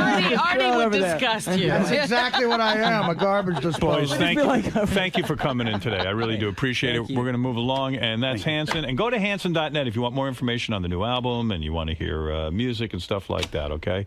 And that's it. I mean, what can I say, boys? You did a good job here. Thank you very much. Thanks for having For us. coming. Fellas, Hey. good time in there. Yeah, it was great. Yeah. A lot of lecturing from Uncle Jimmy and Uncle Howard, though, about Yeah, I think they're a bit, Howard's a bit of a hypocrite, though, and I think he knows it. What, because now that he's getting married, hitched. So he's giving you guys all this stuff. He's like, go giving get us all- laid, exactly. He's getting be a us player, all be a this player. shit. Meanwhile, he's engaged. Meanwhile, he's engaged. I actually appreciate it. I don't think Howard drilled us that bad. Nah. That's relatively harmless, relatively painless. Could have been, he could have pushed a lot harder. You think so? Yeah, I think so. But it was cool getting open up to him and talk about your it's personal fun. life. It's a great show. It's a great show. Highly entertaining. I mean, Howard knows how to put on something. We were talking about, when you're driving in the car, you're sitting in traffic. Howard knows how to make it pass by really fast. Make it feel like you're not even Exactly. stuck. It's a So. good show. And also, honestly, to get to play music. I mean, just actually play music on a... Yeah, exactly. No, we appreciate the chance to get to play. Well, he seemed to dig you guys too. So thanks a lot for coming down. Thanks, man. Thanks so much. Cool. Thanks. Hey, what's up, everybody? It's Steve Grillo, former intern for the Howard Stern Show. You might remember me from years past. What Howard didn't know all these years is back when I was on the show, I kept a very detailed journal of me working there. along with a lot of other stupid shit that I wrote. And, well, because of the intern show on Sirius, I spilled my guts, and now they got me up here reading some entries from my journal. Check it out. So we're going to find out some pretty cool behind-the-scenes Well, they're going to stories. find out as much as I let them find out, because I'm up here for another reason also. I want another shot at my radio show, which sort of just fell to the wayside, which everybody seemed to like, and I got pushed to the curb for no reason. So we'll see how much he gets. If he lets me, get another shot. So you're here to spill and then to pitch. Spill and pitch. That's it. It's the old spill and pitch show. All right, girl. See you in a bit. Thank you. Hey, Steve Grillo's here. Steve used to be our... Oh, let me just mention this. I think Hanson's management was a little disappointed. I guess I What did fucked you up. do? I didn't play their new song, Blue Sky. Here's a little bit of Hanson doing... Hey, Grillo. We don't want to hurt Oh, hey, them. Grillo. How you doing, buddy? Grillo, you gained a lot of fucking weight. I got fat. Leave me alone. Yeah, did you get fat? Oh, my wife likes chubby. Well, you're fitting the bill. Yeah, Thank your you. wife's happy. You got Artie's my hero. What happened to you, man? What happened? What do you mean? He used to be really into his physique. Yeah, and dude, I working just out. let go. I didn't give a shit anymore. It's nice to fucking eat what you want, I tell you that. Take off right, your, Artie? Take off your sunglasses. Let Yeah, me no, see. my eyes are all swollen. I've been working since 10:30 last night. What do you hold do? on. Thanks. What do you do? been doing? Even with all that drinking, he's hyper. Oh, I'm on the air. I'm hyper. And he scares the shit out of me anyway. So. Oh, Jimmy? No, you. Me? What did I do? I still have anxiety dreams about you. What do you mean anxiety dreams? Oh, I don't know. I'm running around and you're screaming at me and nothing goes right and it's horrible and I wake up in a cold sweat and it's like yesterday, you know? It still happens up to this day. You were my intern. You smell like a bar rag. Yeah, I just got off of work. Look, I got a bottle opener right here. I was bartending all night. You were my intern for how many years? 7. I didn't know you kept a diary. Yeah, nobody did. Yeah, Gary said he saw the diary. It looks like a 4-year-old wrote it. Well, pretty much. Same thing. Yeah, That's Steve Grillo. Gary, I think, has a theory that Steve might be like either learning disabled or... Oh, yeah, I got dyslexia coupled with attention deficit disorder. Yeah. How long What were happened you to in just being Hunter stupid? College? Yeah, exactly. Right. Well, you know, back in the day He's when got I was a that, kid, I too. was stupid. Right. But now I have an excuse. You have a diagnosis. Back then, they were like, Steve's a little slow. Right. He shouldn't be in this class. And you were primarily in charge of my baked potato. Yes. And you were the guy every day, 8 o'clock, you had to bring in the baked potato. Yes. And that always was a problem for you, right? No, I loved it. I lived for it. So Steve today has agreed to read from his diary, and this is great. How often would you write in your diary? Here's 5 years, Robin. Wow. Wow. I love Gorilla. He's one of my favorites. He's one of my favorites. I No, love but even Artie. before I came on here, you know, I never worked with him, but I used to love when you guys featured Gorilla. You guys would do Gunga Din. the impressions and him trying to explain his way out of things. And It everything. never worked. He's drinking an enormous Budweiser I've right never now. seen a can I have a that problem. Leave me large, alone, yeah. all right? Are you an alcoholic? No, I'm drunk. I don't go to meetings. Oh, an alcoholic goes to meetings. Yeah, no. I just like to drink. I was working. I figured I'd come in with a little buzz. It'd be fun for you guys. Yeah, all right. Well, and, you know, I waited so long, I lost my buzz. I figured I might as well start drinking again. Somebody said it was funny listening to Gorilla read his own diary because he apparently can't even read his No, own what he handwriting. writes. No, Yeah. not at all. Not He at all. was so funny because even as an intern, he used to say that he loved to write. He was writing scripts, you know, and we had yeah, him you come should. in with that Simpsons see, script here's that the time. thing. I got a gold mine sitting here. Like, you should hear some of the shit that I wrote. I didn't know what the fuck I was thinking, but it's brilliant. And before I'll read you a couple passages, wet your palate. But I want to talk about getting my show back on the air. All right. Well, you know, why don't we hear some of your diary? I'll give you a little taste, but you're gonna get hungry for it, and you're gonna want the rest. Because I got 5 years here, pal. Ralph said to me he would tune in if we would give Gorillo 5 hours to read all of his diaries. He would just listen, tune in and listen. I'll read you the shit about me being here, but everything else, you know, There's other that's shit off limits. in there too, huh? What do you mean the other shit is off limits? Why? Well, it's because about people that probably don't want to hear me talking bad about them. All right. Ex-people, family people, stuff Ex-people. like that. Former Ex-people. Former They people that are no they're longer not- in my life that I don't want to talk about. Oh. And it's really probably brutal. I was really nasty. I was a nasty prick, that's for sure. All right. Well, in your book, you're allowed to do that. Well, what have you got picked out for us today? Well, let me see what I can find here, Robin. There was one point where I left the show, and it was like the first time that I was going to come back on the show. Uh-huh. And it was like one of your birthday shows right after I left. And I had called Gary thinking I wouldn't have a problem getting on the birthday show. I called Gary, and he was like, well, I got to call you back. I was like, call me back. Wait, it was me like, okay, no problem. So Gary calls me back, and he's like, all right, well, if you're going to come on, you have to sit with the whack pack. I was like, wait a minute. So you were really insulted. I was like, I didn't think I belonged to sit with the whack pack. Right. So to redeem myself, at that time I was standing in on The Sopranos. That's what they said, by the way. Right. Yeah, exactly. At the time you were a stand-in on The I don't want to Sopranos. sit next to the gorilla. It's a fat for boy. So anyway. Read the paragraph. Come on. All right. So listen. Let's hear from your I walked diary. in, right? And I redeemed myself by bringing the kid from The Sopranos and Mia Tyler, Steven Tyler's daughter. And I walked in, and I saw you and Robin at the podium. You didn't see me, and you saw me, and you went, "Oh, look, there's Gorilla." And you pointed. She pointed to you, and you went. And you didn't see me. You went, "Oh, who cares?" And you blew me off. Howard, he didn't hear this. Howard, he didn't hear this. He saw you mouth the words, "Who cares?" I know what I saw. I don't care what. If God came down off a cloud right now and said, "That's not what he said," bullshit. You mean you didn't hear me say who cares? You would argue I with know God. I saw you. You know what I went, said. You went, "Oh, who cares?" And you drew your hand like But this. you didn't hear and you it. went. Oh, And really? you didn't know. And then. Well, let's hear your passage. Oh, well, about it. I gotta find. Hold on. All right, now he's got to find it. I gotta find it. Well, you got all those yellow slips in there. What are I they know. for? I don't know what year this shit is. I don't know what you want to listen to first. I can't even. You brought it up. I did the You brought it up. I didn't No, bring you it up. brought up the story. I We think. asked you what you wanted to Can I read. tell you something? Yeah. I told him 3 specific passages to have read. I swear to God. Hoo ha ha. Birthday show. Here we go. Okay. I was sitting there with the star of one of the hottest shows on TV and the daughter of one of the greatest rock stars ever to live, who is also the sister to one of the biggest movie stars. In the past, if I sneezed, I got attention for it. I was part of the show, and for 6.5 years, you might think he would take... see, I can't even read my handwriting. Look at this fun part. Go ahead. He would... But for some reason, homie just ignores me. Homie, that's you, I guess.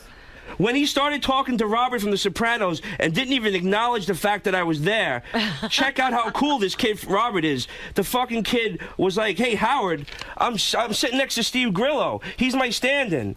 And Gary made some wisecrack about, "Oh yeah, that's show business," but he just steamed right past it. Then fucking, then the fucker just goes, "Oh," and moved on. That to me was a fucking kick right in the face.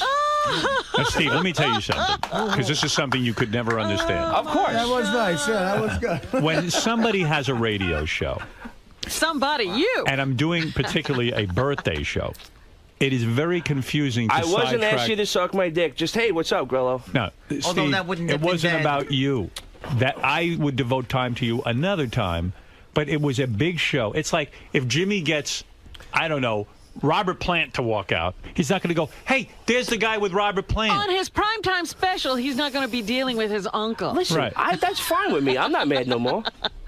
Who He's knows? not mad But no you have this more. thought that, like, you see, everybody thinks that, like, I'm supposed to, like, fall apart when I see you. Oh, no. I don't think Oh, that. wait, I worked with I you was long in the enough middle to of know doing that- a show. I saw like Tommy Mottola come up to you one time. You didn't fall apart for him. Of course Why would I not. think you would do it for me? But it's But not how a do you just, question like, of that. When you're doing hey, a what's up, show, dude? when you're doing a show, Did I'm not he sitting not there. even say hello to you? No, When you he said, "Who cares?" when You were there. Did you can hear back me say up. "Who cares"? I saw No. you. Oh, you read my lips. Oh, I read All it right. clear as day. The fact But of the I'm not matter mad at is- you, bro. It's okay. No, listen, I'm just explaining it to you. You think it's easy. I'm sitting there trying to entertain millions of people. You couldn't say hello? No. It's did. irrelevant. The I need audience water. doesn't want to. Have you ever I'm listened? not talking even on the air. You didn't say hello to him off the air. Probably not. Not at a birthday show. I'm completely distracted. Well, it was the first time I had seen you since I left the show. Yeah. So to me, Who No cares? big hug, nothing. I Who would told you, I care? didn't want like love. I just a little, hey, what's up? Yeah. What a It would make me baby. feel What good. else do you have to read for us? Jesus Christ.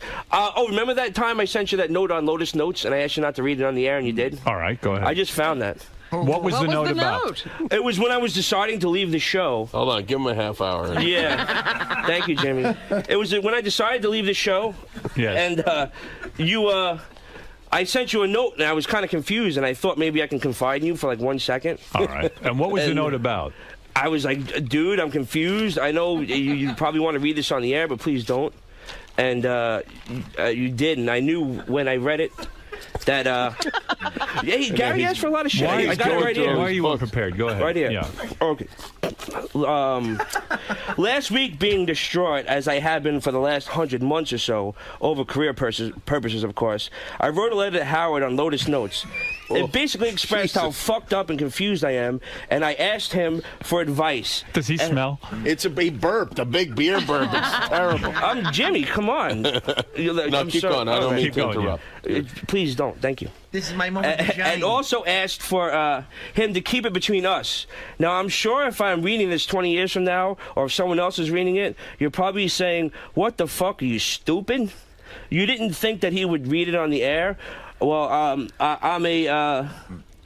I thought for one fleeting moment in some way, out of desperation, that I thought he might not. But I take a step back from that now, and it's his job to take that on the air. And as you can expect, no fucking way he read it. It was brutal, embarrassing as any other time. My eyes were wide open, and it was opened up a little bit more. And I'm going to do everything I can to move on. I would actually give you an hour to read your diaries on the air. Oh, I got much more. If I take time and figure out what I wrote, it'd be interesting. No, don't even take any time. No. Julie said these are the exact diaries that you find in a serial killer's home.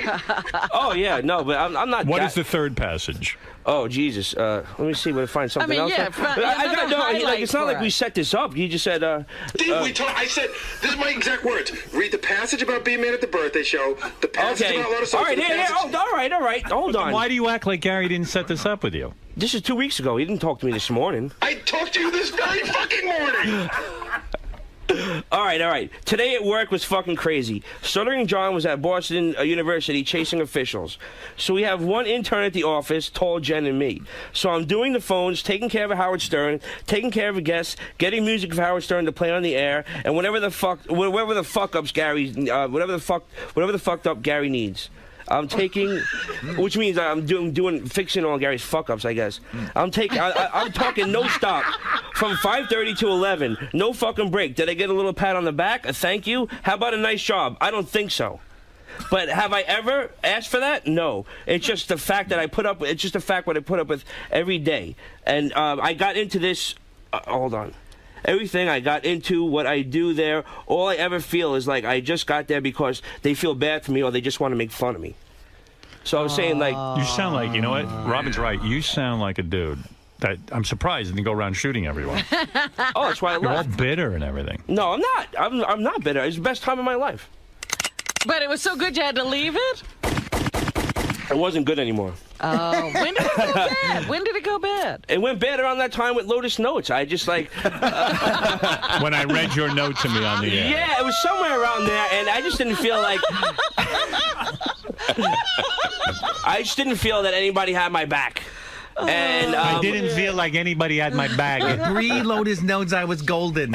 Post-Lotus Notes, I was bugged. Hi, Fred. I miss you. I got to tell you, hearing you read your diary, you sound like the retarded Anne Frank. In a way, I think you're onto something. Extremely retarded, Anne Frank. The Nazis are gumming. Do I get a thank you? No. Do I get a thank you or a pat on the back? No. Rich, you're on the air. Do I get a thank you? How fat did this guy get, man? He sounds like he's breathing bacon fat out of his nose. Yeah, he got more or less. Yeah, I'm about 30 pounds overweight. He's not that fat, but he does sound like a pool raft that's leaking. Yeah, it's the leather I'm wearing. I'm sorry. He's starting to sound like Dominic. He's also... it's allergies, man. My nose is all stuffed up. My eyes are tearing. Oh, no, what are you wearing? He's wearing a 1970s brown leather $18 jacket. And he's punctuating his sentences with like a big... What is that shirt he's wearing, Jim? It's a Darth Vader t-shirt. I'll take it off for you. Yeah, Darth Vader t-shirt. 30th anniversary, Memorial Day weekend. You're married? Yeah, man. Wow. Yeah. She's hot, though. What a lucky lady. Yeah. She got a crush on Artie, which kind of scares me. Look at you. You got a whole sleeve She likes going. chubby guys. She likes Artie, me, chubby Alec Baldwin, chubby Don, what's his name? Dominic Barber, you're on the air. We're not Alec Baldwin chubby, girl. Let's go to Dominic. Dominic, you're on the air. Howard, forget the 1,000 for Jeff. I put up 2,000 and the limo to bring him right to the hospital. Who? What is that? What is he I don't talking know. about? He just ate the phone. He's listening to the 7:30 hour somewhere. Hey, Howard, one of the other promises I made Steve was that he had done a show here that didn't work out. He sort of got bummed out. So he has a new show that he wants to pitch, although I haven't spoken about what it is. Well, no, I just think, hold on. My first demo show, which everybody seemed to like, including you, thank you very much. My first guest was Jodie Foster. I had Little Marty call in from the Black Pearl and the Pirates of the Caribbean. What are you talking about? He's talking about his show. My demo radio show that I did. So who cares? So who cares? Everybody seemed to like it. I think I have a great idea, and it just fell to the wayside. You interviewed Jodie Foster? Yeah, You for gotta 5 hear minutes. This. You got to hear this. We gave him a radio show to do. A demo show. A demo show. So he works on movie sets. So he met Jodie Foster and he got to interview. It was maybe the worst interview ever. Yeah, he no, didn't it wasn't. find out anything. Play it again. Let Jimmy decide for himself. He's never interviewed Jodie Foster, and neither of you, but I did. Give me a shot. And she knew I was doing your radio show. She knew it was going to be on your channel. She did it for me. I had no problem with that. Well, it was. Listen, Now, I know what I is this needed other work. show I know I needed work, but I think I could do a damn good show. Give me a shot. What happened with those hair plugs of yours? Oh, well, I had them taken out by a very talented doctor, Dr. Bernstein. Yeah. Because the first doctor, which I won't mention his name, he really screwed him up. This doctor took them all out, and I'm very happy. Oh, okay. Dr. Bernstein, he's in This Manhattan. motherfucker got hair plugs, and then they were so bad, he had big holes in his head. Right. The doctor fixed it for me. I just got a couple left to go, and but Dr. Bernstein in New York, Bernstein Medical, top notch. Okay. Well, I'm what very is this? happy because I was see very. that you have a whole sleeve there now. Oh yeah, my whole back. Tattoos. You have your my whole back is. done? Well, I just got tattooed on Thursday. It's what? I'm doing my whole back. What is it? You look ridiculous. Oh, It's sure too many, I do. It's too many tattoos, and It's they're already. bad.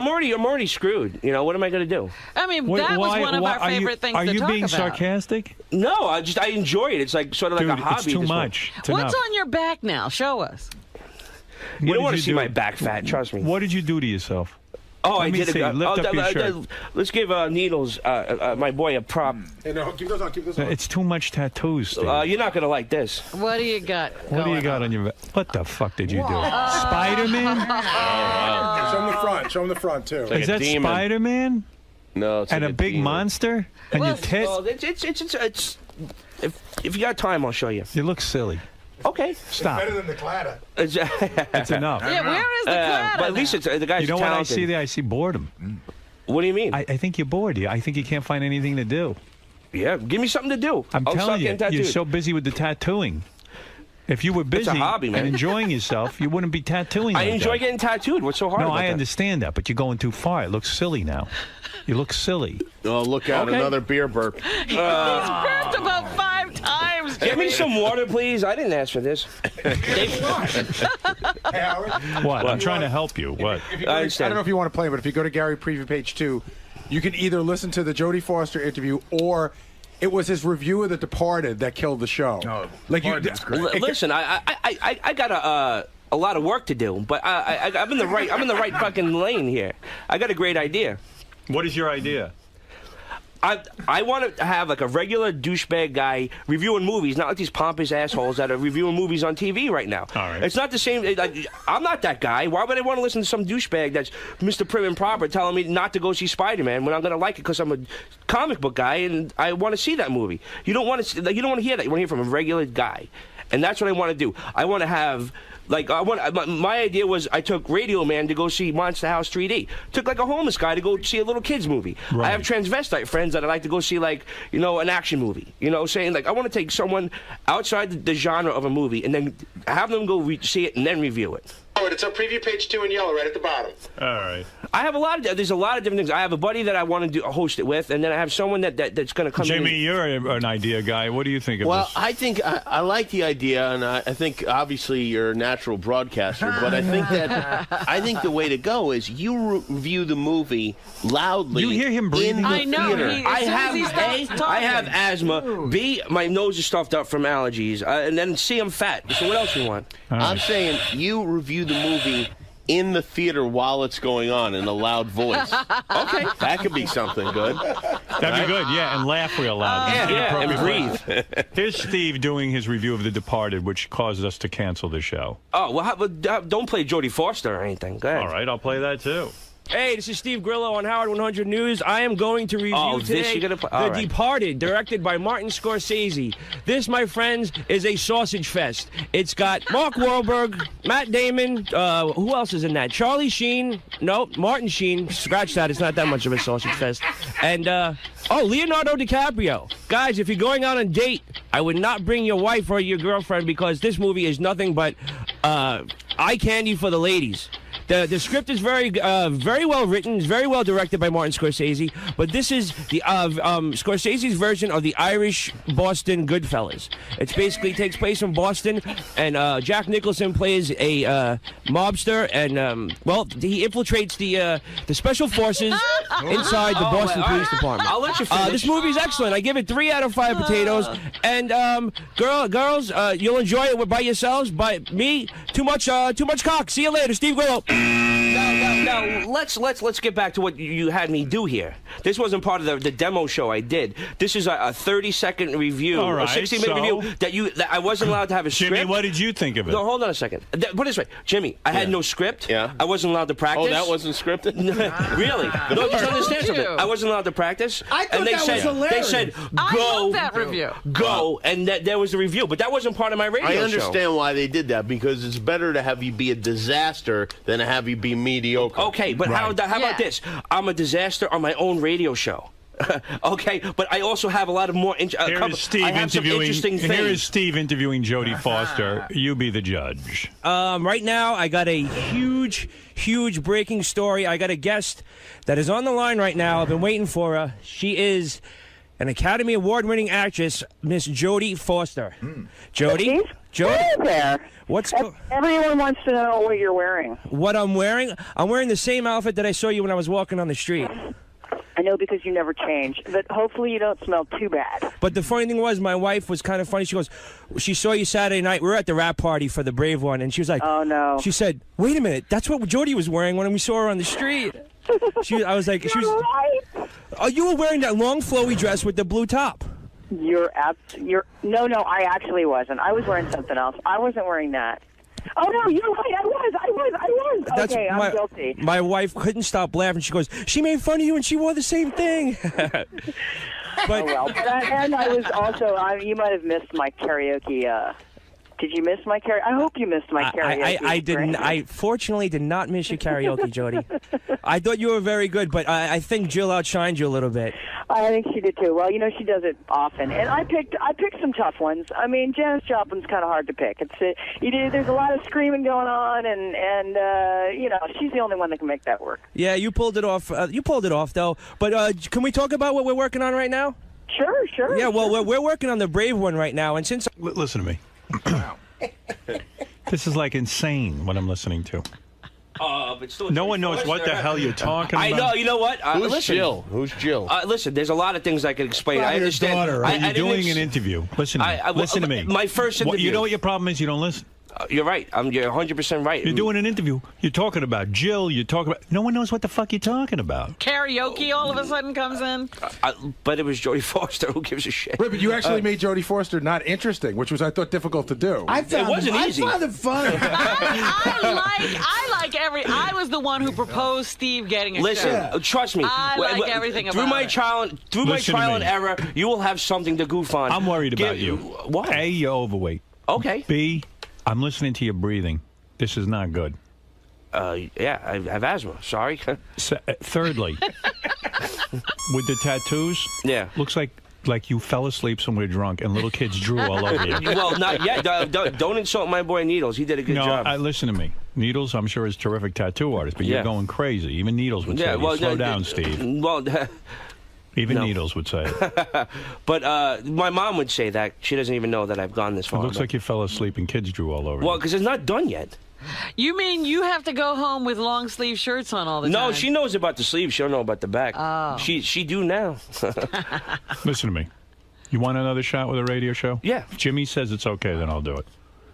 I don't put that kind of pressure on the guy. I'm sitting right next to him. Would you listen to this, Jimmy? Does it have to be an hour? I think it's worth a try. I would say half an hour. Half hour? Half hour. What do you think? I think it's worth a try. Thank you, Mr. Campbell.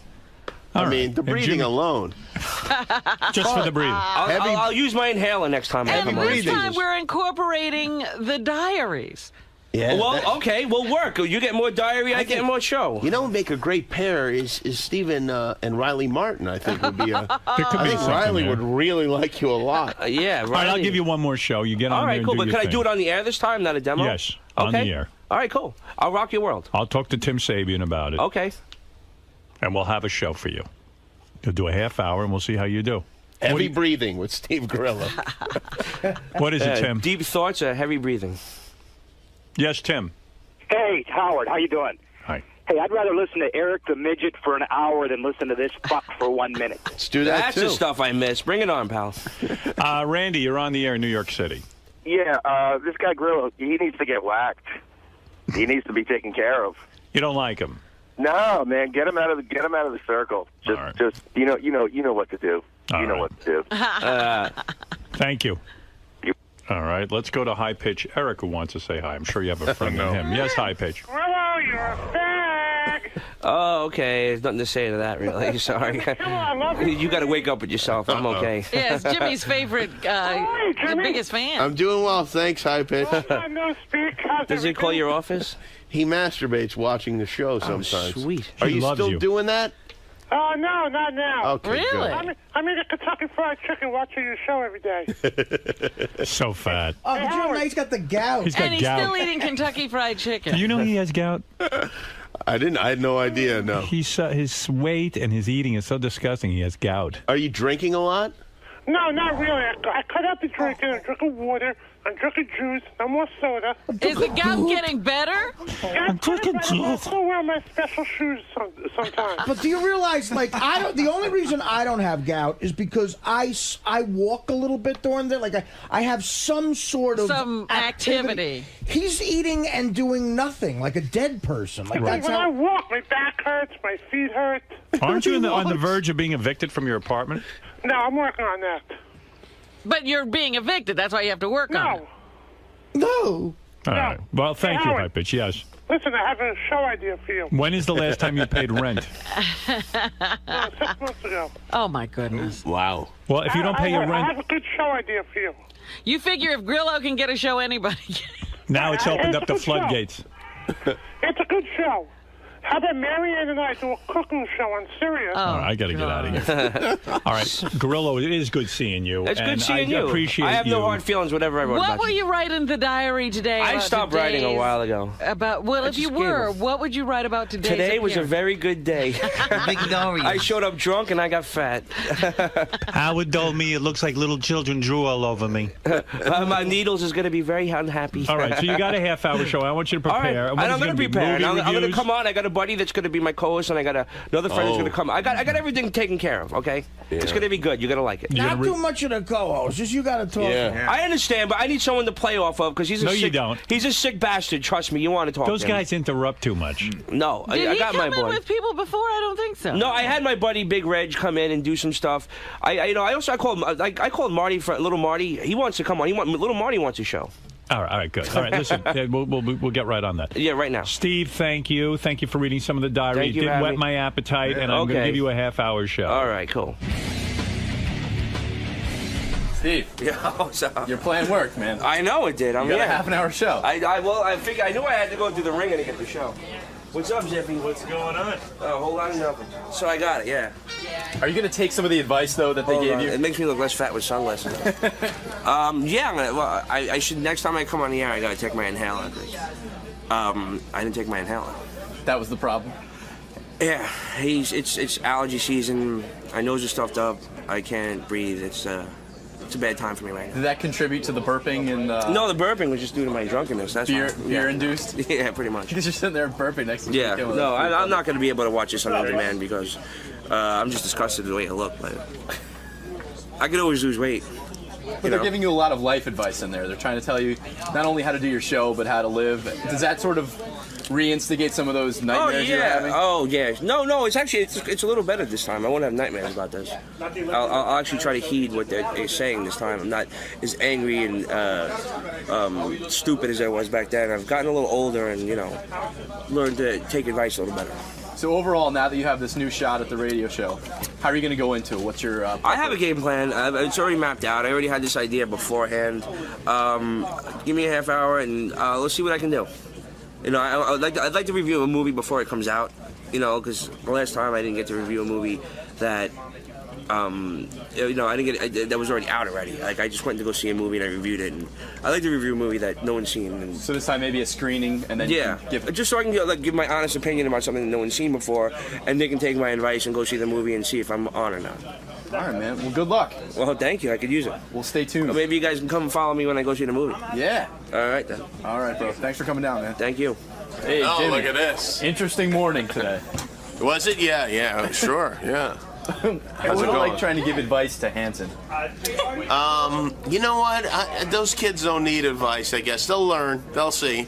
Years from now, they'll come back and they'll understand exactly what we're talking about. Like, why didn't you seem like you and Howard were like their older uncles trying to tell them that they could be getting some amazing ass right now? Well, it just makes you crazy when you know, like, at that age that you so desperately wanted sex and they had it right there at their disposal and they were not interested in it. They chose to get married and have kids. Fucking idiots.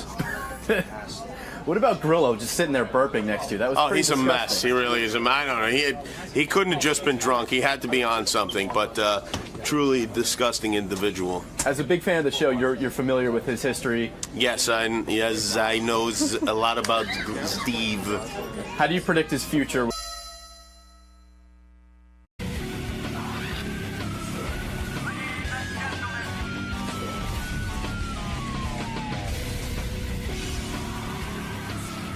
Hey, Joe, how are you? Good, how you doing? Nice to see you.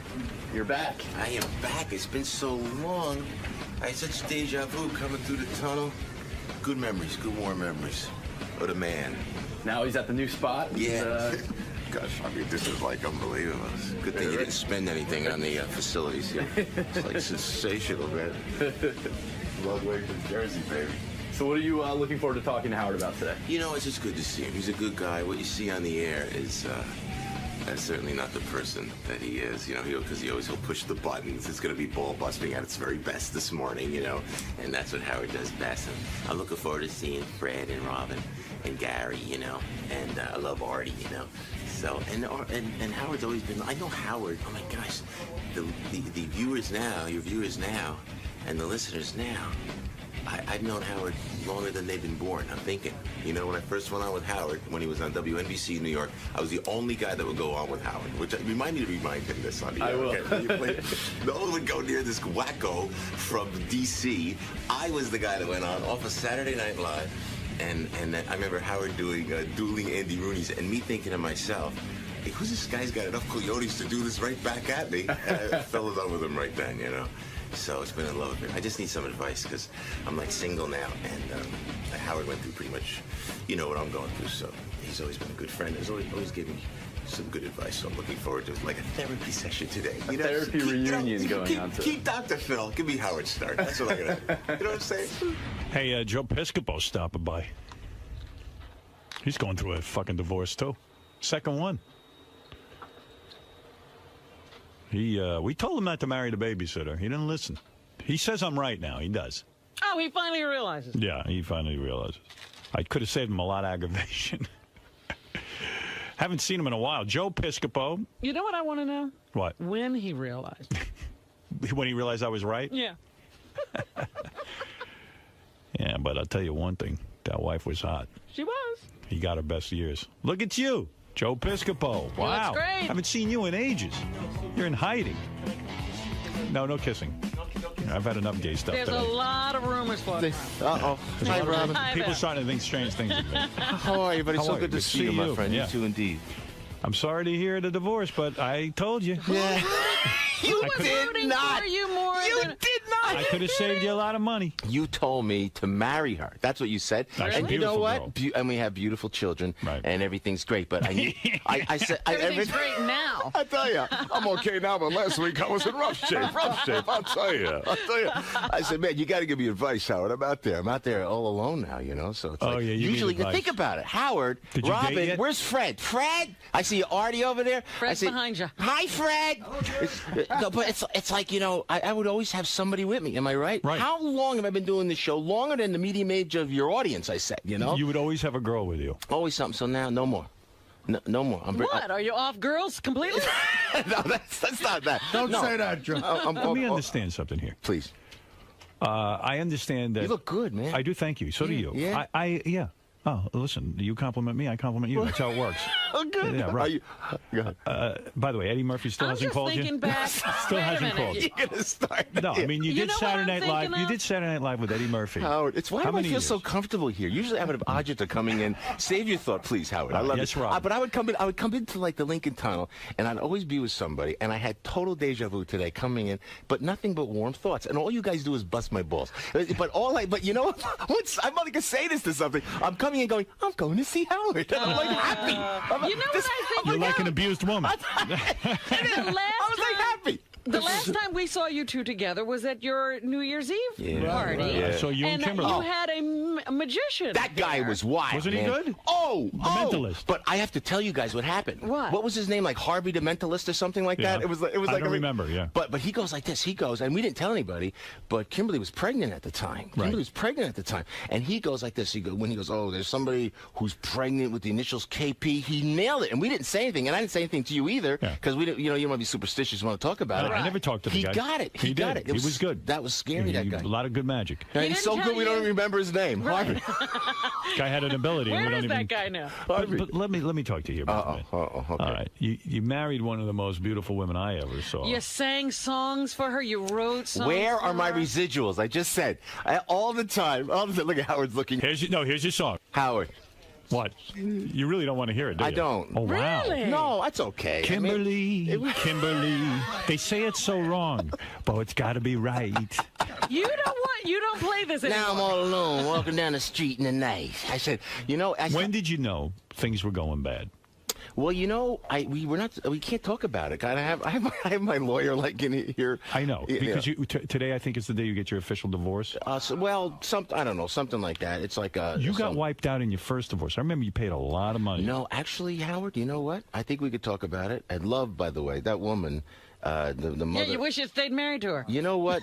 Do you? I want to say no. He doesn't wish that. Well, you got to tell me. There is an adage, and people say you should never leave your first wife. I mean, Joey's mom is a classy, wonderful lady with a lot of character, and I love her dearly. To this day, great. And we see you each still other. get along? Yeah, and we see her. We go see Joey. Joey, my son, is here today. He's like a big off-Broadway actor now. He's a great talent. So she comes over and we hang out, and it's really great. But you know what? It's something that happens in life. Thank God it happened when I wasn't like 75. You know what I mean? But are you talking to Kimberly now? We went to the movies. We saw Shrek just the other day with the two kids. We have 3 of the most beautiful children in the world. So it's amicable. Yeah, and you know what? So what went wrong? I mean, what happened? Was the sex bad? Was I can't talk about it, but I can't talk about it. But whose fault was it? You know what? Joe's. What it's Howard. Isn't it true that you always were a coxman and a ladies' man? Oh, really? And I mean, was I? Yeah, I mean, and it must have been weird. Did Kimberly's father go nuts because he was the guy? He was against you marrying her. She was your babysitter. Part of the evil forces. I mean, he was the evil forces you sang about in the song. So now, see, I don't like. I said to Howard TV, I said I don't need Dr. Phil because I got Howard this morning. Are you going to be okay financially? Yeah, you know what? I can't talk about anything. Oh, I can't. I'm not supposed to talk about anything. My lawyer said don't talk about anything. All right, let me ask you this. Well, you know what? Joe changed the law with his first marriage because he was the first guy. I did, but I got every professional athlete really, really pissed at me. Oh, please. Professional athlete? How many times do you think in my divorce they brought the name Joe Piscopo? Did they really? Oh, fuck yeah. Future earnings. You see? You ruined it for every man out there. It was Celebrity Goodwill, something like that. Celebrity. Can I ask you a question? Yes, dear. So you went through tremendous adversity. You married your son Joe's babysitter. Yeah. Now, can I clarify? Can you say the thought and I'll clarify? Okay. Because it's a good story. Yes. And I don't think I'll get in trouble. And I know Eric, my lawyer, will come in here screaming. No, he won't. No. Okay. So what happened was where I was dating somebody else. Who happened to be, you know David Hasselhoff's wife, who's going through the divorce now. So you know that because I think she was on the show here. You were dating her? Yeah, for 2 years, man. You could have been divorcing her now. You could have been in a video. It's Robin, she's such a pain in the ass. Wait a second. You know what? But wait a second. But David's a friend. So listen. So anyway, I was with her, and it was we were very serious. So Kimberly was there, indeed, babysat for Joey, but it wasn't like she was continuing to baby. He was older, so I just happened to see her a couple of years later, knowing that my son would be comfortable with this woman, and it just happened to work better that way. But wait a second. I remember you used to wait outside the high school for your Kimberly, and you pick her up. No, I never waited out the high school. Yes, you did. No. You told me. You picked her up. No, but it wasn't outside the high school. No, you'd wait a block away. All right. Was it junior high? Technicality. But Joe. Stop it. Joe, wait a second. So, and then, of course, her father was furious. You were an older man. Right, that's understandable. Understandable. Yeah. Okay. You wish you'd listen to the Now father. he understands everything. Yeah, right. So, Oh, what I want to say. What I want to say on the but I'm Howard Stern saying, show. did your father-in-law finally get a hold of you and say, "You motherfucker, I knew this wasn't going to work"? No, we became best friends. You did? Yeah, to this day, it's amicable and nice, and it's everything is He great. understands too. Yeah, it was. I tell you guys, it's It's really, okay. Yeah. So, but how long did you wait? Now I know you like the ladies. How long did you wait to go out and get laid after you and Kimberly decided to call it quits? Now that's a great question. All right, you bastard. That's Go a on. great question. That's right. How long did you wait, and who did you fuck? Oh my God! Take it in any order you want. Well, I can't. I didn't. I'm still a post-marriage virgin, and liar. I happen to know. Didn't you bang some blonde already? Jesus, you know what? What are you talking about? No, come on. What? No, you've had sex. I can't talk about Yes, that. you but can. No, because they'll say you're doing adultery, and they'll come back. I mean, You're not doing adultery. I don't. You guys are you're separated, right? We are. Yes. You're allowed to have sex once you're Are you? separated. Is that I true? did. Is that the law? Absolutely the law. Counselor. No, it really is. Counselor. So this is what it's like. It's like this. I wait. I mean, honestly, because I love you, man, and it is good to see you. But I wait because I'm Catholic, man. I believe in the sacrament of Christ. Deal with that, Howard. I believe in that when you take that blessed sacrament of marriage. Yeah. No, because I messed up the first time. I didn't want to do it again. Married twice already. And I know. So I was really serious about it. Honestly, guys, you know that. Never messed around ever. Never messed around. Had every chance and every opportunity. You know, okay. Just never did. You know. So then it was like, well, a while. You know, where you're single now. But oh my gosh, it was like then I fell in love like that. Again? You're in love already. Yeah. Boy, you're a mess. I know. You're in love already? Well, yeah. You have a girlfriend? Well, it's kind of a friend of sorts. How'd you meet her? You know what? It was check this out. This is a great Howard Stern story. Is she a babysitter for your younger children? Such a... Oh, really? I mean, that's a good way to meet girls. You know, that's what you get, man. Where's Fred? I feel bad. I can't. Hello, Fred. It's good to see you, buddy. I haven't seen you in a long time. That he fall in love with another babysitter. The Hoboken's finest. Hey, how you doing? You know, every time I go to freaking Hoboken, I go in there. They're like, Artie lives in that building. I mean, Artie and John Corzine live in that building. This we is get what together a lot, me and Joe. This is great. Okay. So. He never how forgets. Old is I this try to one? get him off track. How old is this new broad? 31. 31. Is the problem in your other marriage that you didn't marry a girl young enough? No. I said He should have been sitting outside of an elementary school. Stop it! Can I tell you something? When he was going after Kimberly, his new girlfriend was in elementary school. I'm okay. Do you believe that? You didn't go young enough. I knew it. You know what? When I saw you New Year's Eve, always say what they always. I saw you New Year's Eve, and I knew you were breaking up. You did? I'll tell you why. Why? Kimberly's a beautiful girl. Don't get me wrong. But she'd gotten older. And she was an adult. I said to myself, I don't think Joe's still attracted to her the way he used to be. Right. You like young girls. You know what, Howard? And I look at you after all the busting my chops on your show, and then I see Howard, and I see you with Beth, gorgeous and wonderful and warm, and I turn, and behind Beth's back, Robin, I go like this. He's always busting my chops. I go like this. I go, how old is she? Like that. And he goes 30. I say, get the out of here. 30 years old. She was 19 for crying out loud at that time. She's 34. No, is she 34 now? that, yeah. Oh, she's 34 now? Yeah. She lies about well, her that's age, age appropriate. But they always say, did the age difference between, my wife and I break up the marriage? And I say, generally, because I don't date women over 29. Usually. I know. But am I right in a way, in a sense that you were very attracted to a young woman? You married a woman who hadn't grown up yet, hadn't developed into the woman she would be. No, and you probably didn't like who she turned out. No.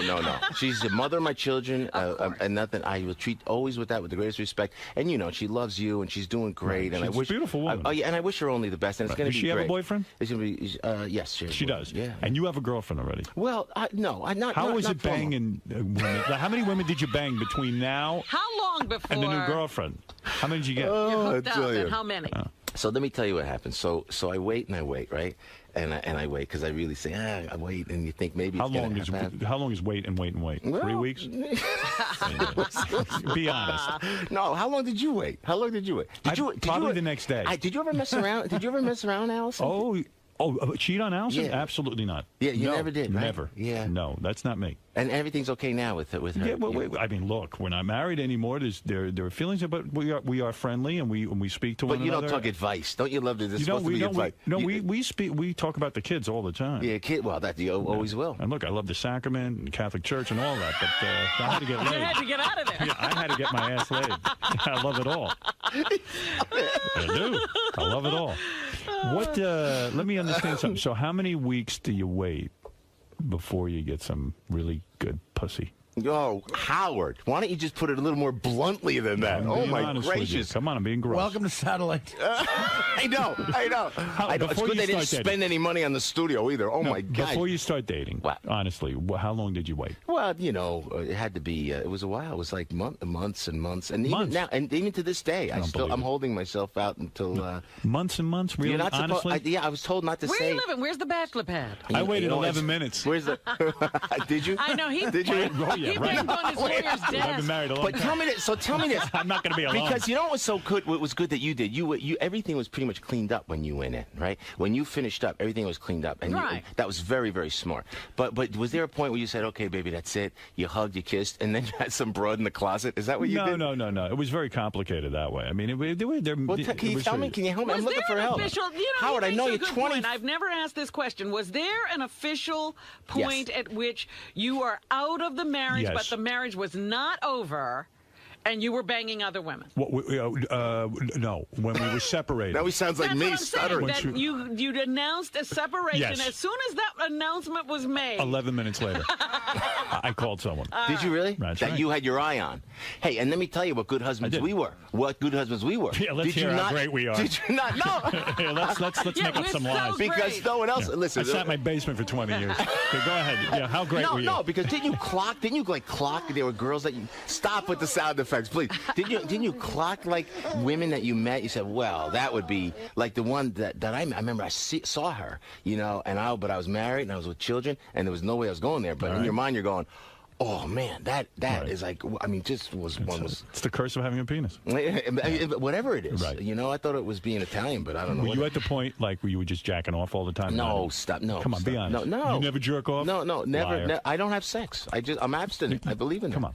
I believe you don't jerk off? Stop with the sound effects. Listen, you're not going to be governor in New Jersey. You can tell people you jerk off. Yeah, he was going to be a politician for a while. No, honey, you ain't going to be no governor in New Jersey. That might get me elected. You kidding me? Yeah, that with your past. You kidding me? You can't date the babysitter and become governor. But you have to understand. I know. But what were you thinking? No, you have to understand that it's always the children first. I know you feel the same way. I do. So to answer your question, this was so funny because it was in Atlantic City, and then this. I mean, magnificent, and I guess I could be frank on this show, but magnificent. I mean, woman what she's doing with freaking me is that. But she's that. You know what? I had to pick up my daughter that day. Go ahead. I walked. And I was not with her. She goes, and she came on to me, and I could have done it. Like you said, I was separated, so legally we should have done it. Strong. You know what I did? I said, look, I had to pick up my daughter, and that is the precedent. There's just no contest. You are some father. No, you're the same way. You're a good man. You're the same way, man. Yeah, absolutely. I would pick up my daughter and then bang into some girl afterwards. I was just thinking of you on that plane coming back from California, hitting on the reporter while your kids were she was hitting on me. I did nothing. She sat down next to me. I told the kids to scram. But the kids were on the kids The kids were right there. No, you can't. Matter of fact, I won't bring any girls around now. The children now. I just No, don't, it's not right. It's too Yeah, early. it's too way early. How too old are early. your kids? The little ones. 8, 4, and 2 at my age. Right, right. But Howard, Why do you have a gorgeous. 2-year-old? What are you doing? Well, that was gorgeous. yeah, not that long Most ago. Brian, you're on the air. No, and I love it. What's up, guys? I just, Joe, I ran into you about a week ago at that Anheuser-Busch party in Philly. Yeah, that was great, man. How you doing? Good, good. Howard, he was with a hot blonde. They were canoodling like two. Canoodling. Did we look in love? Let me ask you that. Did you see the look of love in her eyes? That's what I should ask. You definitely should. You know, Joe still looks good. There's no question. Yeah, he's in shape. You know, he's about what are you about 5'4", Joe? Yeah, yeah. Is the girl tall? Is that what you're I might have saying? been the only guy that recognized him in the whole place. So you see how far his career has gone down. Why are you who's this guy now? This is Brian. Yeah, doing material. I don't know. He's doing material. I picked up the phone. I'm a 20-year fan. Yeah, All right. You know what? No, I'm 6'1". Thanks. Yeah, he's but a you know tall what? man. Howard, you're on the air. This is Hey Howard. now. Hey now. Hey, big fan of Joe. Really am. Love him all the way from Saturday Night Live. 2 questions, 2 quick ones. Joe, are you coming back to comedy? Are you going to be doing anything? I just got back from Vegas, played the Las Vegas Hilton, and we went in, and by the grace of God, everything worked great. And I don't know how I got here, man. I go out with jazz musicians. So I go out with Vincent Falcone, who worked with Frank Sinatra all those years. Right. I put like a sextet on stage, and I do the comedy. Half the show's comedy, but we lay into some of the Frank Sinatra music, and it works out great. Now we're going to resorts down in Atlantic City all of July. We're down there, so we're having a blast. And at the Arts Factory Theater. And at joepiscopo.com you have now. And you know what? You can check out where we are. Howard, I go out, and it's amazing. And I work hard. I'm in the blue-collar show business, baby. I don't drive my limo. I don't have a limo take me up in the elevator and then step out into this beautiful studio. Man, I sweat on stage, brother. You are a road comic. I am actually. I'm actually in the blue-collar show business, and I sweat on stage. I become the Wayne Newton of comedy, baby. I tell you what, but it's great because the music is great. The comedy is fun. Everybody comes out, and it's so funny because of the internet, because of YouTube and everything. They seem to follow. They know everything. The folks that come into the show, they know absolutely everything about you. What is it, Vinny? You're on the air. Go ahead. You're on with Joe Piscopo. Hey, Joe. How are you? Hi, Vinny. How are you, buddy? Joe is the nicest guy in show business. Oh. Joe, can we talk about your current living arrangements, which I think is fantastic and shows you what a great dad you are? What is your current living arrangement? That's what I was trying to get What is at. that? Well, Joe, I just want to make sure he's okay with it. I want to check with him the way you check with Artie. Yeah, no, you mean with just being with the kids all the time? Yeah, you know, with the fact where you're living, where you physically live in Jersey right now, how you're not living in a house? You're living in a... I do. Where do you live? I live in a hotel. I live in a hotel. I swear to God. So what happened was, The poor kids think their dad's a flunk. No. He's living in a hotel. Are you kidding me? What is it? A what? Room service, maid service? He's living in a hotel. Listen to this. I hope the hotel ain't Bayonne. No. Do you have a prenup? So do you have a prenup? Yes or no? You know what? We did, and I didn't acknowledge it, because you know what? Whatever she, You wouldn't have been. It wouldn't have held up. She was under 21. No. Yeah. What do you mean you're not acknowledging it? No, it was because I don't know that it would have held up anyway, but there was a... What do you mean it wouldn't hold up? Why wouldn't it hold up? You know what? I'm not... Howard, I just want to be nice about everything. Can I tell you this? The judge, and I can tell you this legally. Listen, Artie, what's going on There here? was a point now. I don't want him in a hotel. I feel bad. Listen. You could stay at Artie's. Artie's taking out money. Come to There's Hoboken. A collection's being taken. Yeah, just bring it on. You're living in a hotel. Come on. More. We're playing this in court, baby. Come on. I'm worried about you. Thank you. Are the porn movies free? How does that work? Listen, so when I went in, and the judge, and I think I could say this legally, the judge at one point gave me possession of the home at one point and temporary custody of the children. Now that's fact, so I could say that. So what do I do, being the schmuck that I am? Ask me what I did. What did you do? Give the home back. Wow. And we do joint custody. Why? So the kids have to come to the hotel to see you. Sometimes they'll go to the hotel, or we'll go to my mom's. Absolutely right. And then once we settle everything down, I'm going to stay wherever the children are. But I want to make sure everything is settled. So you're going to move into the same neighborhood so that they There's just right next door. There's a house right. There's a house right next door. So check. I have the kids half the week. I had them all last week. I will have them all this week. Check it out. No nanny. 3 children, 8, 4, and 2 at my age. No I get up. kidding. I get up in the morning. I take that 2-year-old. She's got to be addressed first. She's a gorgeous child. Yeah, so listen to this, Howard. Listen. Change the diapers because Beth's gonna want to have babies, buddy. Believe No. it. Believe it. Well, Believe Beth it. better go meet a new man. No, listen to me. I get up. Listen. Joe's available. I get up. Yeah, I'll be the nanny. But you can't have your way with me, buddy. Yeah. I'll tell you that right now. So I get up. I change the diapers. I do all that. Get her dressed. But I don't understand something. When you're fucking your new girlfriend, stop. do the kids wait in the lobby? Stop. Oh, you are just the worst. Where do you stick them? Stop. I don't. You don't put 'em in the I am lobby? abstinent at this point. Really? I am abstinent at this point. Wow. I have to do it. So anyway, but I take the kids I take them to school, pick them up. My whole life is with the kids, you know. Wow. And then I go hit the road. I don't believe a word of this. I honestly No, don't. I do. Really? It's absolutely documented. You get to ask anybody. I am so proud, and first and foremost, a dad. I am the dork dad. I'm telling you right now. Dominic Barber, you're a divorce attorney. Say hello. Hi, but let me ask one question, Joe. Joe, do you have a bathroom in your hotel room? Or is it down the hall? No, it's down. It's a flop house. It is. It's a bed and breakfast. We share the. Listen to me. The judge gave him a bathroom, but he gave it back. Come on, that's a good line. That's a real good line. He's good. It's not my friend, but he's got good lines. I'm not only fat. That's right.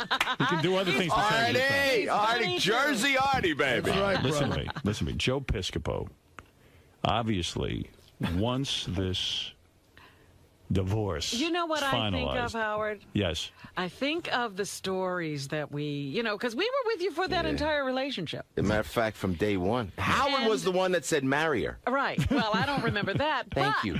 You're welcome. I do Beautiful girl. remember stories like Hey, with you know the what? Beautiful new girl. children. With the new girl, when you get on a plane and they serve you that hot fudge sundae in first class, do you just smell it the way you and Kimberly used to? Oh God, she's evil. Too nuts. What an evil bastard. But you know what? If they think, I got to tell you this. I got to tell you a story. Now listen, because you know what, Artie, Fred, if the shot is warranted, it's great. You know, it's so funny because this is so funny. So I'm with there was another girl. And we were just dating friends. You're gonna love this, Howard. And I think it's okay to talk about this. But and nothing happened. We were friends, business associates. Because a lot of the casino, I work by the grace of God. I'm always working. I'm always at the casinos. I'm always working. And when you're at the casinos, your bosses are women, and a lot of them are very attractive women who run entertainment there. You know, so I'm with the one chick. And she was very attractive, but nothing happened. So the other day, I swear to God, I get a call on my cell phone late at night. And it's the husband of one of these girls. It's the husband of one of these girls. He goes like this. He goes, Joe Piscopo. I get, yeah, so this is so. I said, whoa. Oh, geez. I said, is everything okay? He goes, you could probably tell me better than I could, like that, you know? Yeah. So apparently going through some stuff I didn't know. So what happened was when I take these kids, and Howard, every word is true. I take the kids wherever I go. If I'm at a casino, I make sure the security's there. I get somebody with me. I'm with the kids 24 hours a day. So I asked this one particular girl, where could I get a nanny? Do you know anything about babysitters? So this guy says to me, I know you asked my wife about babysitters, and with your history, I didn't think that was appropriate. And it was such a great shot. And it wasn't a shot. He was like serious. I just said, you know what? If it was inappropriate, I apologize. So the new chick is what, 31, you said? Yeah. Is she 31? Yeah, 31. Tell the truth. Yeah, 31. Really? 31, 32. She might have just turned 32. Right. Like okay. That. Like that, you know. What'd she do? Model? Nothing really. Really? Actually, you know. Hangs out. It's one of those. Do we go? Because I have this. My MO is high maintenance women that really don't have jobs. Right. Yeah.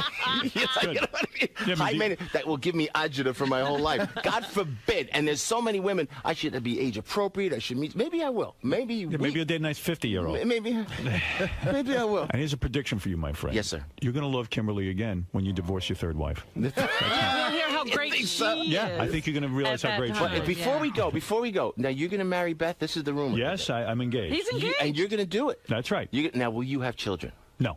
No children. I don't want children. She's no. going to want children. Well, she says she doesn't. I'm believing her, and she said if I change, then we'll have to break up. Oh, so that's all in the prenup and everything else? We've decided. You can't put that in a prenup, but that's something we've decided.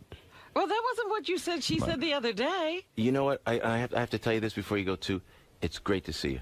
I love you. And you've always been there. Even though we bust chops on the air, you've always been there. So thanks for your friendship. You're welcome. Listen, Well, at least you recognize him as a friend. Thank you, because I have a lot of guys. You're my bro. A lot of guys I know who I love don't reciprocate that way, and you're a good man.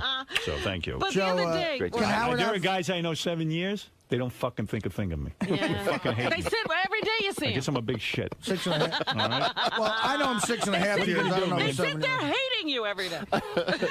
Some guys, who you would you think you're in the listen? fuchere trenches with you. I'm sitting here a little frazzled today, honestly. Have you ever in the trenches not been dragged to the nearest medic by me? Every day in here. I've saved your Sam. life countless times. I love this guy. I tell him it, and then he pisses on me. I go away for a couple years. There's such dissension. What happened? Should be a cohesive, happy family. It's like you and Kimberly.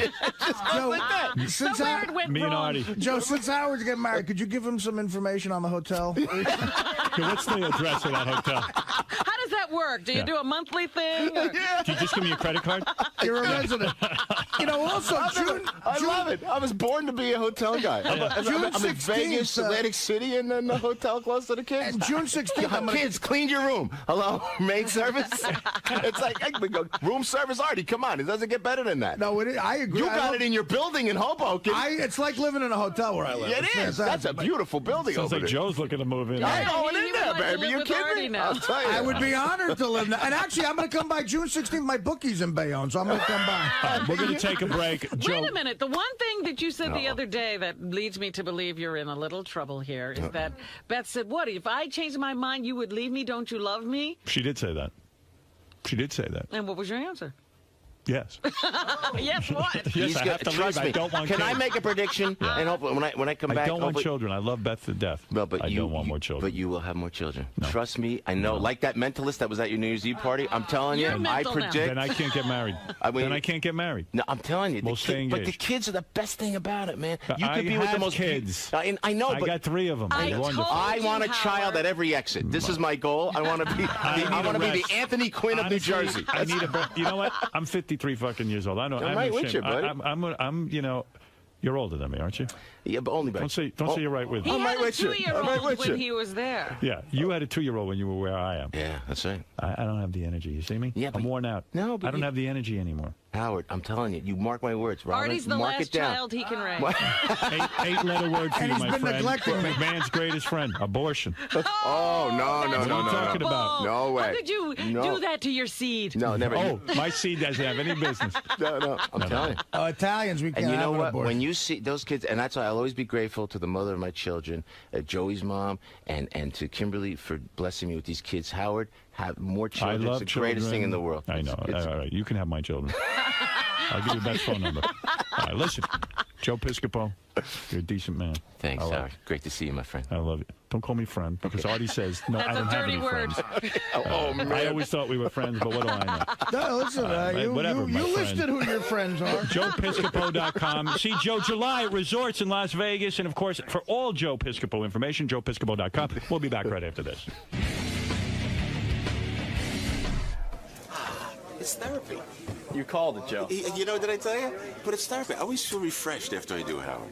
I always feel like I've cleansed myself. Kind of like a colonic, actually. is what it's like. Hey, Joe.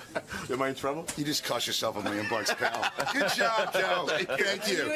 Thank you, Yes, I am. That was really great. Thank you so much. He was cringing during that interview. Did I go? You were great, though. The mother, the children, great. Everything's wonderful, right? You know what? It is what it is. It's great. But the counselor, I could see you back here ready, He was, ready to he was, dive in there. he was man. cringing at some of those. No, you were great. No, it was great. Great. So that was a thorough ball busting in there. Yeah, I mean, it was great. it And then really, I like, you know what I like personally is when the people from the outside they'll call in trying to like placate Howard, and Howard's sticking up for me on the air, you know. Hey, who was that divorce attorney that was calling in? Yeah, it was like Dominic Barber. Well, it's yeah. Howard. It's Howard. Oh, really? You got that real good. Good, Joe. Oh man, that was good. That was fun. You could really take from it though that you guys go a long way back and that you're still friends after all these years. Did it feel you felt that vibe? You know what? It's great, especially at my age, man. It's like when you meet, and I feel that's why I like Jersey. I stay in Jersey. When you look at somebody, and then you know that person for so many years, and you know everything about that person. It's like with Howard, man. I know from day one, and think about all that I went through. I mean, and he could bust my chops, and it's like hanging out with the guys, right? That when I could look at Howard and I could know all that we went through, you know, the television shows. He was there from day one, you know, through this would last 25 years of my life. So it's like seeing an old friend. He's a great guy. He's a great guy, and I don't know that he wants people to know that. You know, he likes to always do the edge and stuff like that. So it was fun. Thank you for stopping by. It was definitely a good time.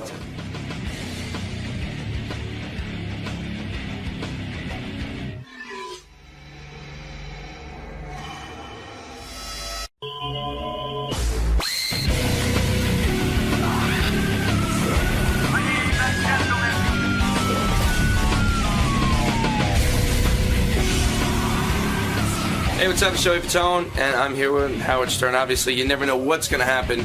Who the hell knows what he's going to tell me or ask me, because I'm ready for anything. He's been a big fan of you lately. Well, you know, I've been hearing. I haven't been able to really catch up on anything.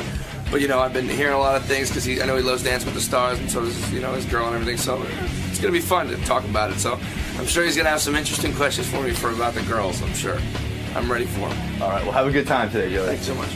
Joey Fatone was a member of NSYNC recently on Dancing with the Stars. Yeah.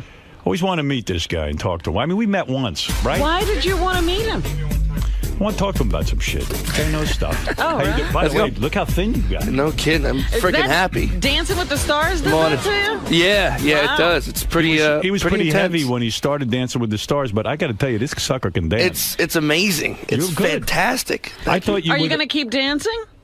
Well, I'm actually doing a tour. Oh, going are out you? on the tour. Yeah, June 20th starting. An NSYNC kind of reunion thing, or No, for Dance with the Stars. Oh, you They have are? like a whole tour out there. Yeah, it's me, Drew Lachey, Joey McIntyre, and Joey Lawrence. It's like the three Joes and a frickin' Drew. Wow. So, The yeah. problem with Dancing with the Stars is that guys like you can really dance. I mean, it's like almost, I'd say you're on a professional level. Do honestly. you have a leg up in the competition? You know what? because of- For me, I felt like I didn't, believe it or not, because I mean, yeah, I knew my left from my right, but I didn't know because you I did danced in- hip hop. I did hip hop stuff. I didn't do Right. technical stuff, and Right. this completely because it's like your body was, for me, was trained in a certain way as far as just hip hop where everything's all loose and flowy and crap. So this one was just like you have to hold your posture here and you have to tuck your ass in and all this other stuff, and it's just like it was just the weirdest feeling, and it was really hard for me to actually try to overcome that and really fix everything. And it took a couple of weeks. I honestly thought you were gonna. I thought you should have been the winner.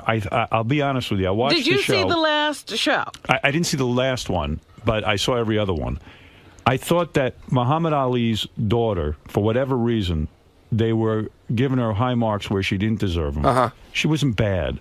She was nowhere in the league of you and Ian Ziering and this other guy. You thought Ian was good, huh? Yeah, he did a good job. Yeah, he was doing really good. I mean, he was working so hard. I mean, he really wanted to achieve what he needed. I felt they were, I don't know why they felt it necessary to give Layla Ali these high scores, but would you admit that she was not that great? I think she did great for herself just because she's, I mean, not say just because she's a woman, but the She's whole a thing. big girl. Yeah, but the whole thing is, you know, her overcoming that whole thing. I mean, you see her as a boxer, you see her as, But to be that's able to, not fair. They didn't give you that break. They expect you to dance. Right.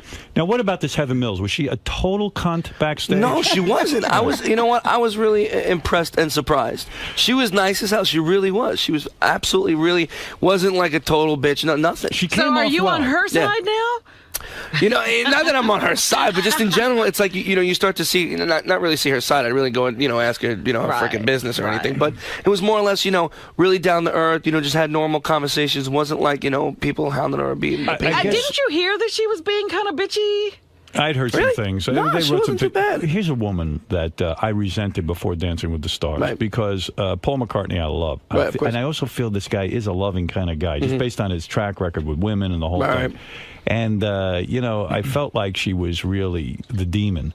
But I got to say, it was impressive to see her with one leg go out there and put it on the line. Oh, yeah. Very impressive. Yeah, right?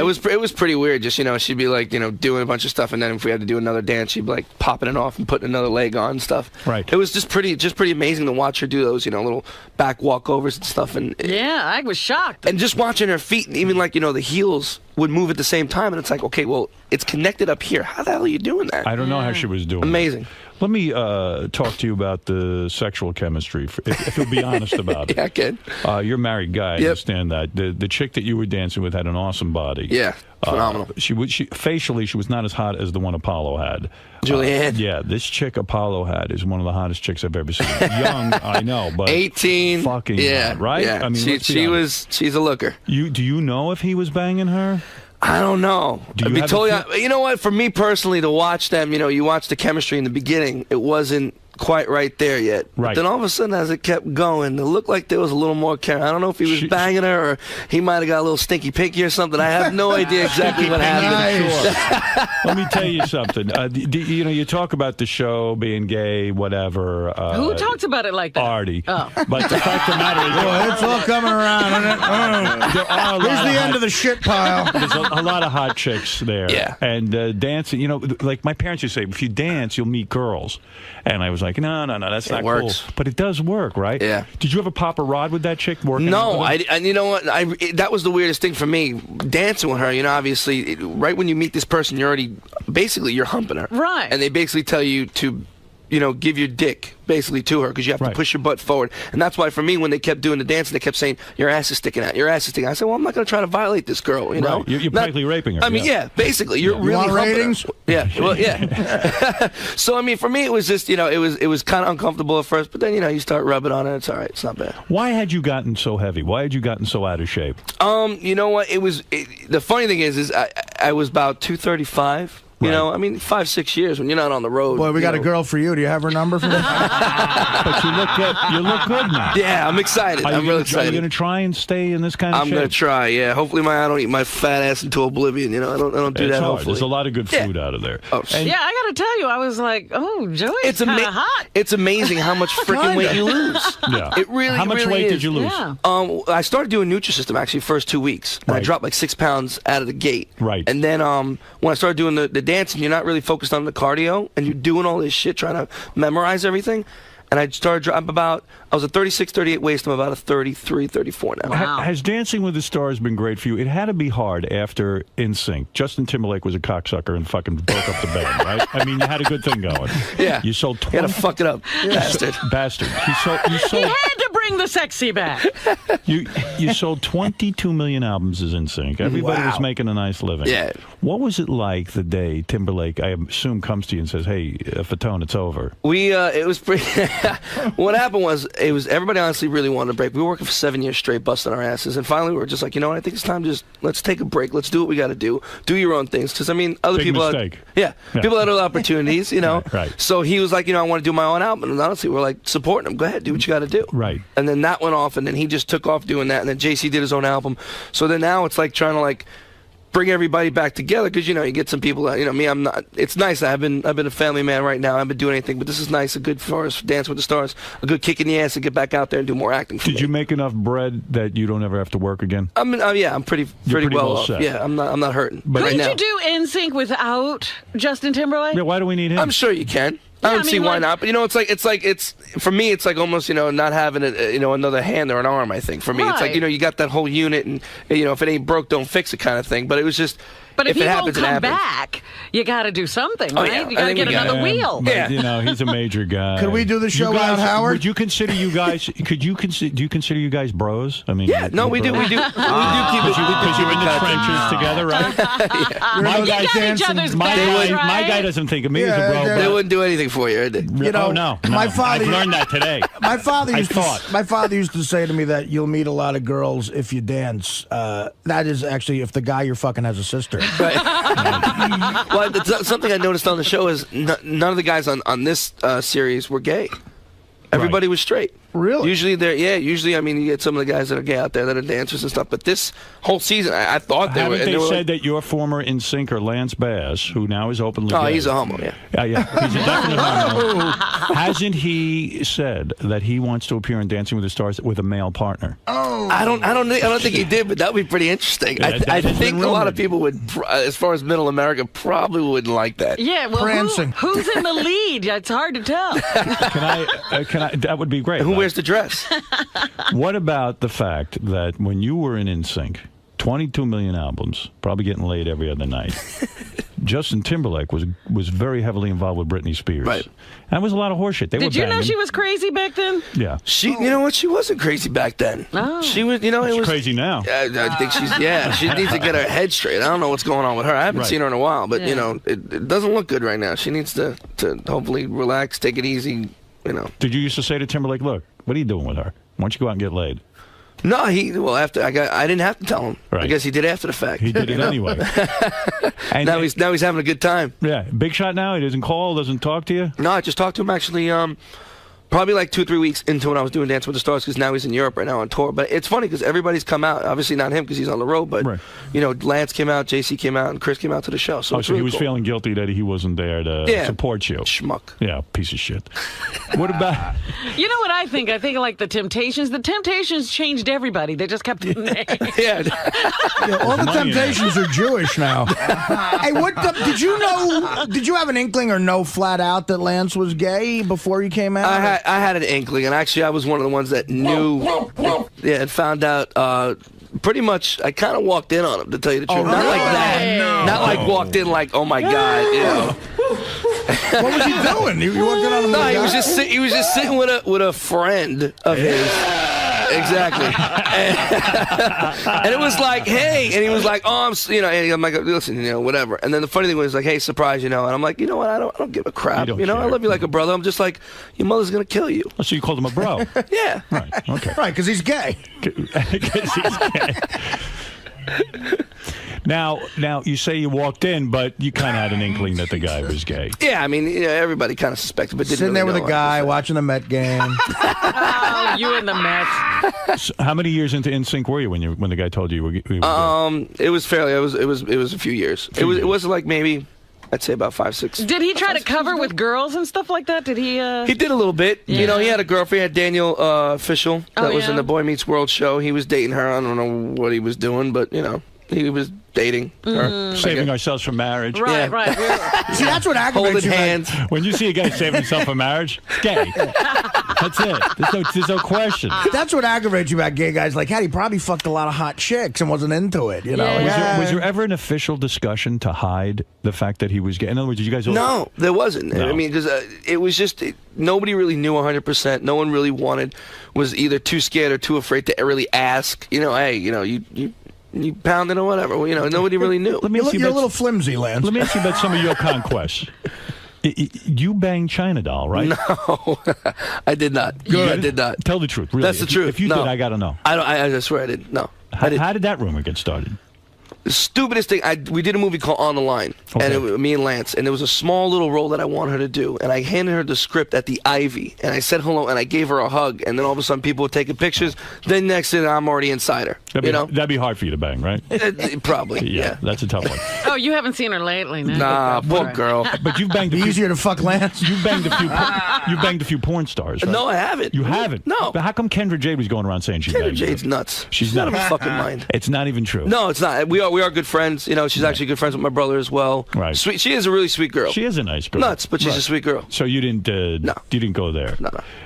Jessica James, you didn't bang her? No, Stinky Pinky. She's hot. No Stinky Pinky on that one. Jessica James is hot. Yeah. I love her. She is pretty banging. Yeah. But you're a married guy now. Yeah. Right? Yeah. Been married for 2 years. Been dating. I was dating for like 13 years. And a kid, right? Yep, 6 years old. 6 years my old. daughter Brianna. Was that your daughter standing there? Yeah, she was in the audience. It's cute. She was like really into it. Yeah, she lost her freaking mind when I didn't win. She was hysterical, crying. I felt so bad. All of a sudden I was standing there and she was crying. I'm like, it's all right. Yeah, don't worry, I'll live. Daddy might be the fucking loser right now, but it's okay. Right. And then 2 seconds later, the confetti was there and she's throwing it up in the air. And she didn't even care about it after. Did you really want to win, or you don't give a shit? For me, I wanted to, but it was weird. Right when they said his name, I was actually excited and proud of him because this kid who's an athlete, never had some sort of expression or anything because they're stone cold faces, and for him to come out of his shell and be able to express through kind of dance, which I've done hip hop way, right. It was cool to see him win. It didn't really bother me. It was really weird. I thought it was going to piss me off, but I was like. I wanted to win. Layla wanted to win. She was pissed. Yeah, you know what? She didn't deserve to win. She wasn't that good. She wasn't that good a dancer, quite frankly. Muhammad Ali's daughter was not good. So when you got tapped to be in NSYNC and you had all this success, how old were you when you auditioned for that thing? When I went into the group, I was about 17, 18 years 17. old. So you really right out of high school.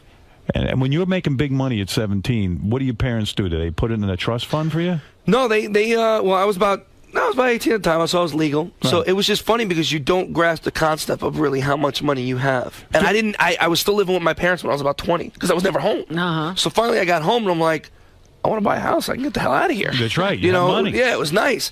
But then, you start buying stupid shit. And I made a Star Wars theater, which I put more money that was worth more than the freaking house. Star Wars theater. What the hell was that? I built like this whole fiber optic ceiling, the Death Stars, where there was a projector. I had the screen rolling down. It was stupid, but it was great. I loved it. You know what? Stand up and turn around so he can kick you in the air. Yeah, it ran way more than the house. It was almost about $500,000. Wow. I felt like such a schmuck. One room. Because everything was completely made fit for that room. And I bet the person who bought the house took that room and ripped it apart. I took that shit right out. Yeah. I kept everything. And it was like pieces of a puzzle, and I have it in storage right now. Of course. Oh, yeah. And you make a lot of dumb decisions when you have that much money as a kid. And you're that young, too. Oh, yeah. I mean, now I have my wife thinks it's a dumb decision, but I'm a geek. I have the Knight Rider kit car. You bought that? I have one of them, yeah. Yeah, I fixed the whole thing. How much did you pay for that? I will never understand that. It was at an auction. It wasn't that much. Really wasn't that much money. They just sold another one. Yeah, that one was like the original. This one was like made for like wide shots and that kind of stuff. So it wasn't like the huge because I redid the whole thing. It was probably about 30, but I put a lot more into it. Do you drive around in it, or? Yeah, like a big fucking geek. I love it. Do people recognize that it's the kit car? Sometimes they do. I don't turn the light on or anything in the front. That gets way too out of hand. But they're like, "That's cool." At night, be the cool whole when thing it talks lights up. to you and stuff. That's nice. I get it to say dirty stuff. It's great. Yeah. Well, listen, congratulations on the big win. Thank you. The fact of the matter is, I won. People watch the show. Won. I saw. Hopefully, and it's going to help me. You lasted the entire time. Yeah. You were never put off the show. No, I was when I was in the set, the bottom two, I was pissed. I would watch you. I go, man, this fucking guy's so relaxed dancing. He's smiling. He's having a good. I have fun. I go, this guy knows how to dance. Yeah, there were some people you could see their lips move. They're counting 1, 2, 3. Yeah, you know what? You got it. Like even the first show, I was nervous as hell. I haven't danced or anything, but the whole thing is to do those styles. I've never done anything like that before. Hey, come clean about one thing. I remember I read this. Oh, what now? The guy who was on Cheers, who was on John, what's his name? Ratzenberg. Heard he was a fucking asshole backstage. He wasn't bad. Unless he was bad to other people. Did you read that shit in the tabloids? That he was no, I didn't read anything. They said he was being a real peckerhead. Really? Yeah, but you said everybody. He's okay. They did a great job casting everyone because I didn't see it. He was great. He sat there, did what he had to do, and it was funny because you think, okay, he's not going to really enjoy this, but I think he was enjoying it. Everybody else did. Everybody had a good time. Did you ever see Vinny Pastor at all? No, he had one rehearsal and said I didn't do it. He said he had enough. Artie, why aren't you doing it? You should do the show. I heard you. I would love to. I heard you were on The View yesterday. And that was did you know that Rosie O'Donnell and Elizabeth had a meltdown? I heard a little bit of the meltdown. Oh my gosh. Worse than me and Artie? They went off. Yeah, they went off on each other. Yeah. Was it uncomfortable coming on the show after Elizabeth and Rosie? There's something about Joey came in after me and you. What is it? Joey comes into a studio, people start fighting. You know, Howard, I'm sorry I'm not more famous. We could have made the paper. Right. Alicia Silverstone actually went in. She was like right after that. Yeah. And she was just like, it was just the weirdest thing. I mean, good. We had really a dance. Personal. Yeah, we danced for 2 seconds. What did they say? I'll play it. That's funny. Yeah, it was ridiculous. They were just going back and forth. Can I ask you something? Were you backstage during that? Yeah, we were sitting in the little green room. We were just going, oh shit. Oh shit! And they kept going, and then they had the little split screen and everything, and you're like, "Oh my god!" And I just was just like, "I'm not." Hopefully, they don't ask or say anything. And they were standing, and then they had to interview us, both of them. They were standing right there, and it was just like, there's a lot of heat coming off of them. Yeah, I get the feeling that Rosie really hates Elizabeth big time. Yeah, she tries as hard as she can to stuff it down like Artie, but she doesn't do a good job. Us fat guys and girls. You're not fat. Me being the girl. Do you feel you were underpaid for Dancing with the Stars? Now, honestly, how much do you get paid? Not you don't get paid that much. It's about $125,000. I don't even honestly because you stay you get paid like long or whatever. But the thing is for me it was like felt like I was almost like on The Biggest Loser because I lost freaking weight and didn't have to pay anybody to train me. Right. You're on you're on a huge show. The fact of the matter is they make a lot of advertising dollars on that show. Maybe it didn't bother me. It didn't. It really didn't because I mean it was great exposure for me. You get 20-something million people watching you, and for me not being in the eye of the public for a while, and it's a good kick in the ass to get out there and start up again. That's what was nice for me, and it was kind of. They asked me every season to do it. I got asked from the very beginning. But do you? And I turned it down. Why did you turn it down?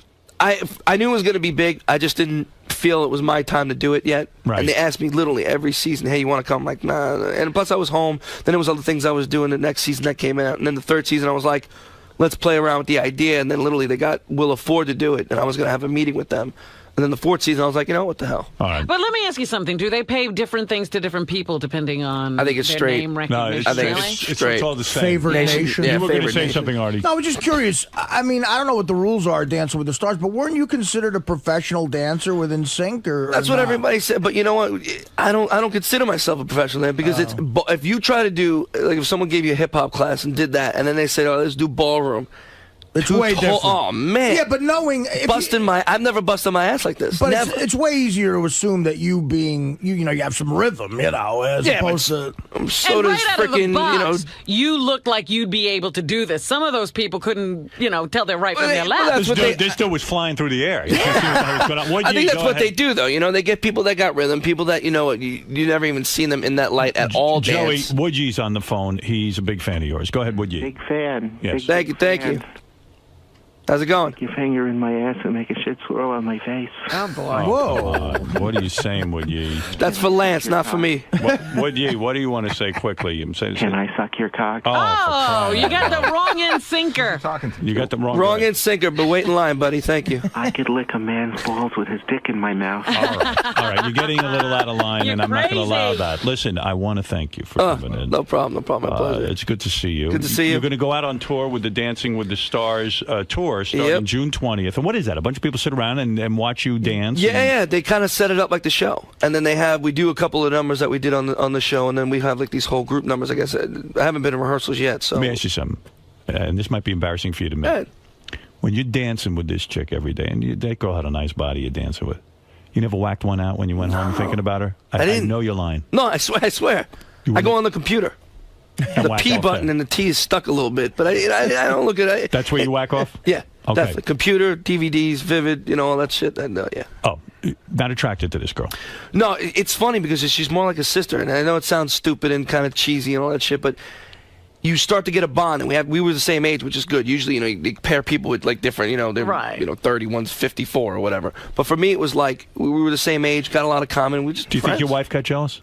No, she's been with me for years. Yeah, but you know, like, oh man, you're there with her every day. She knows. No, you could have just stuck it in. But does she want you to dance with her like that now? No, she always tells me get away from me. I've been married. I've been with her for 13 years. She's, you know, she don't want me to freaking get the fuck out. She don't want to dance with me. Do you think you could have banged your partner on Dancing with the Stars if you wanted? I could have got a stinky pinky. You think so? A little rusty thumbnail. She wanted it. Yeah. Okay. All right. Fair enough. That's good. You should have won the contest. I thought you were terrific. Thanks, you really did a great job. This is Joey Fatone, Dancing with the Stars tour starting June 20th. If you want tickets, go to Ticketmaster.com. He's a good guy. And that's right. Heck of a dancer. That's right. What kind of venues you playing with that tour? Like arenas. Really? Arenas. Yeah, they pack them in. But last year. Do you make money on that? Yeah, you make money on it. Yeah, you do. I'm sure you get paid there. Yeah. And this, you know, and that's my side. I know the touring business, so. Right. What do you think you can clear on that? I don't know. You know, depending. I mean, it's only a month, so it's not. It's not like you're. You know. Let's get real specific. Well, they make $2 an hour on $2. That ain't bad money. Listen, I'm impressed if anybody, you know, the name of your group, In Sync, those fucking dance moves you got to do together. How the fuck long does that take to learn? It took a while. It took a while. It took a little, but you know what? It definitely all paid off. Yeah. Bruce Springsteen never could do those dance moves. That's right. Well, he could write songs anyway. And by the way, I got to say something. Hey, as long as I was fucking back there going bye. You know what, Paisan? Salud. He's a rich man. I love him. And Joey, again, go.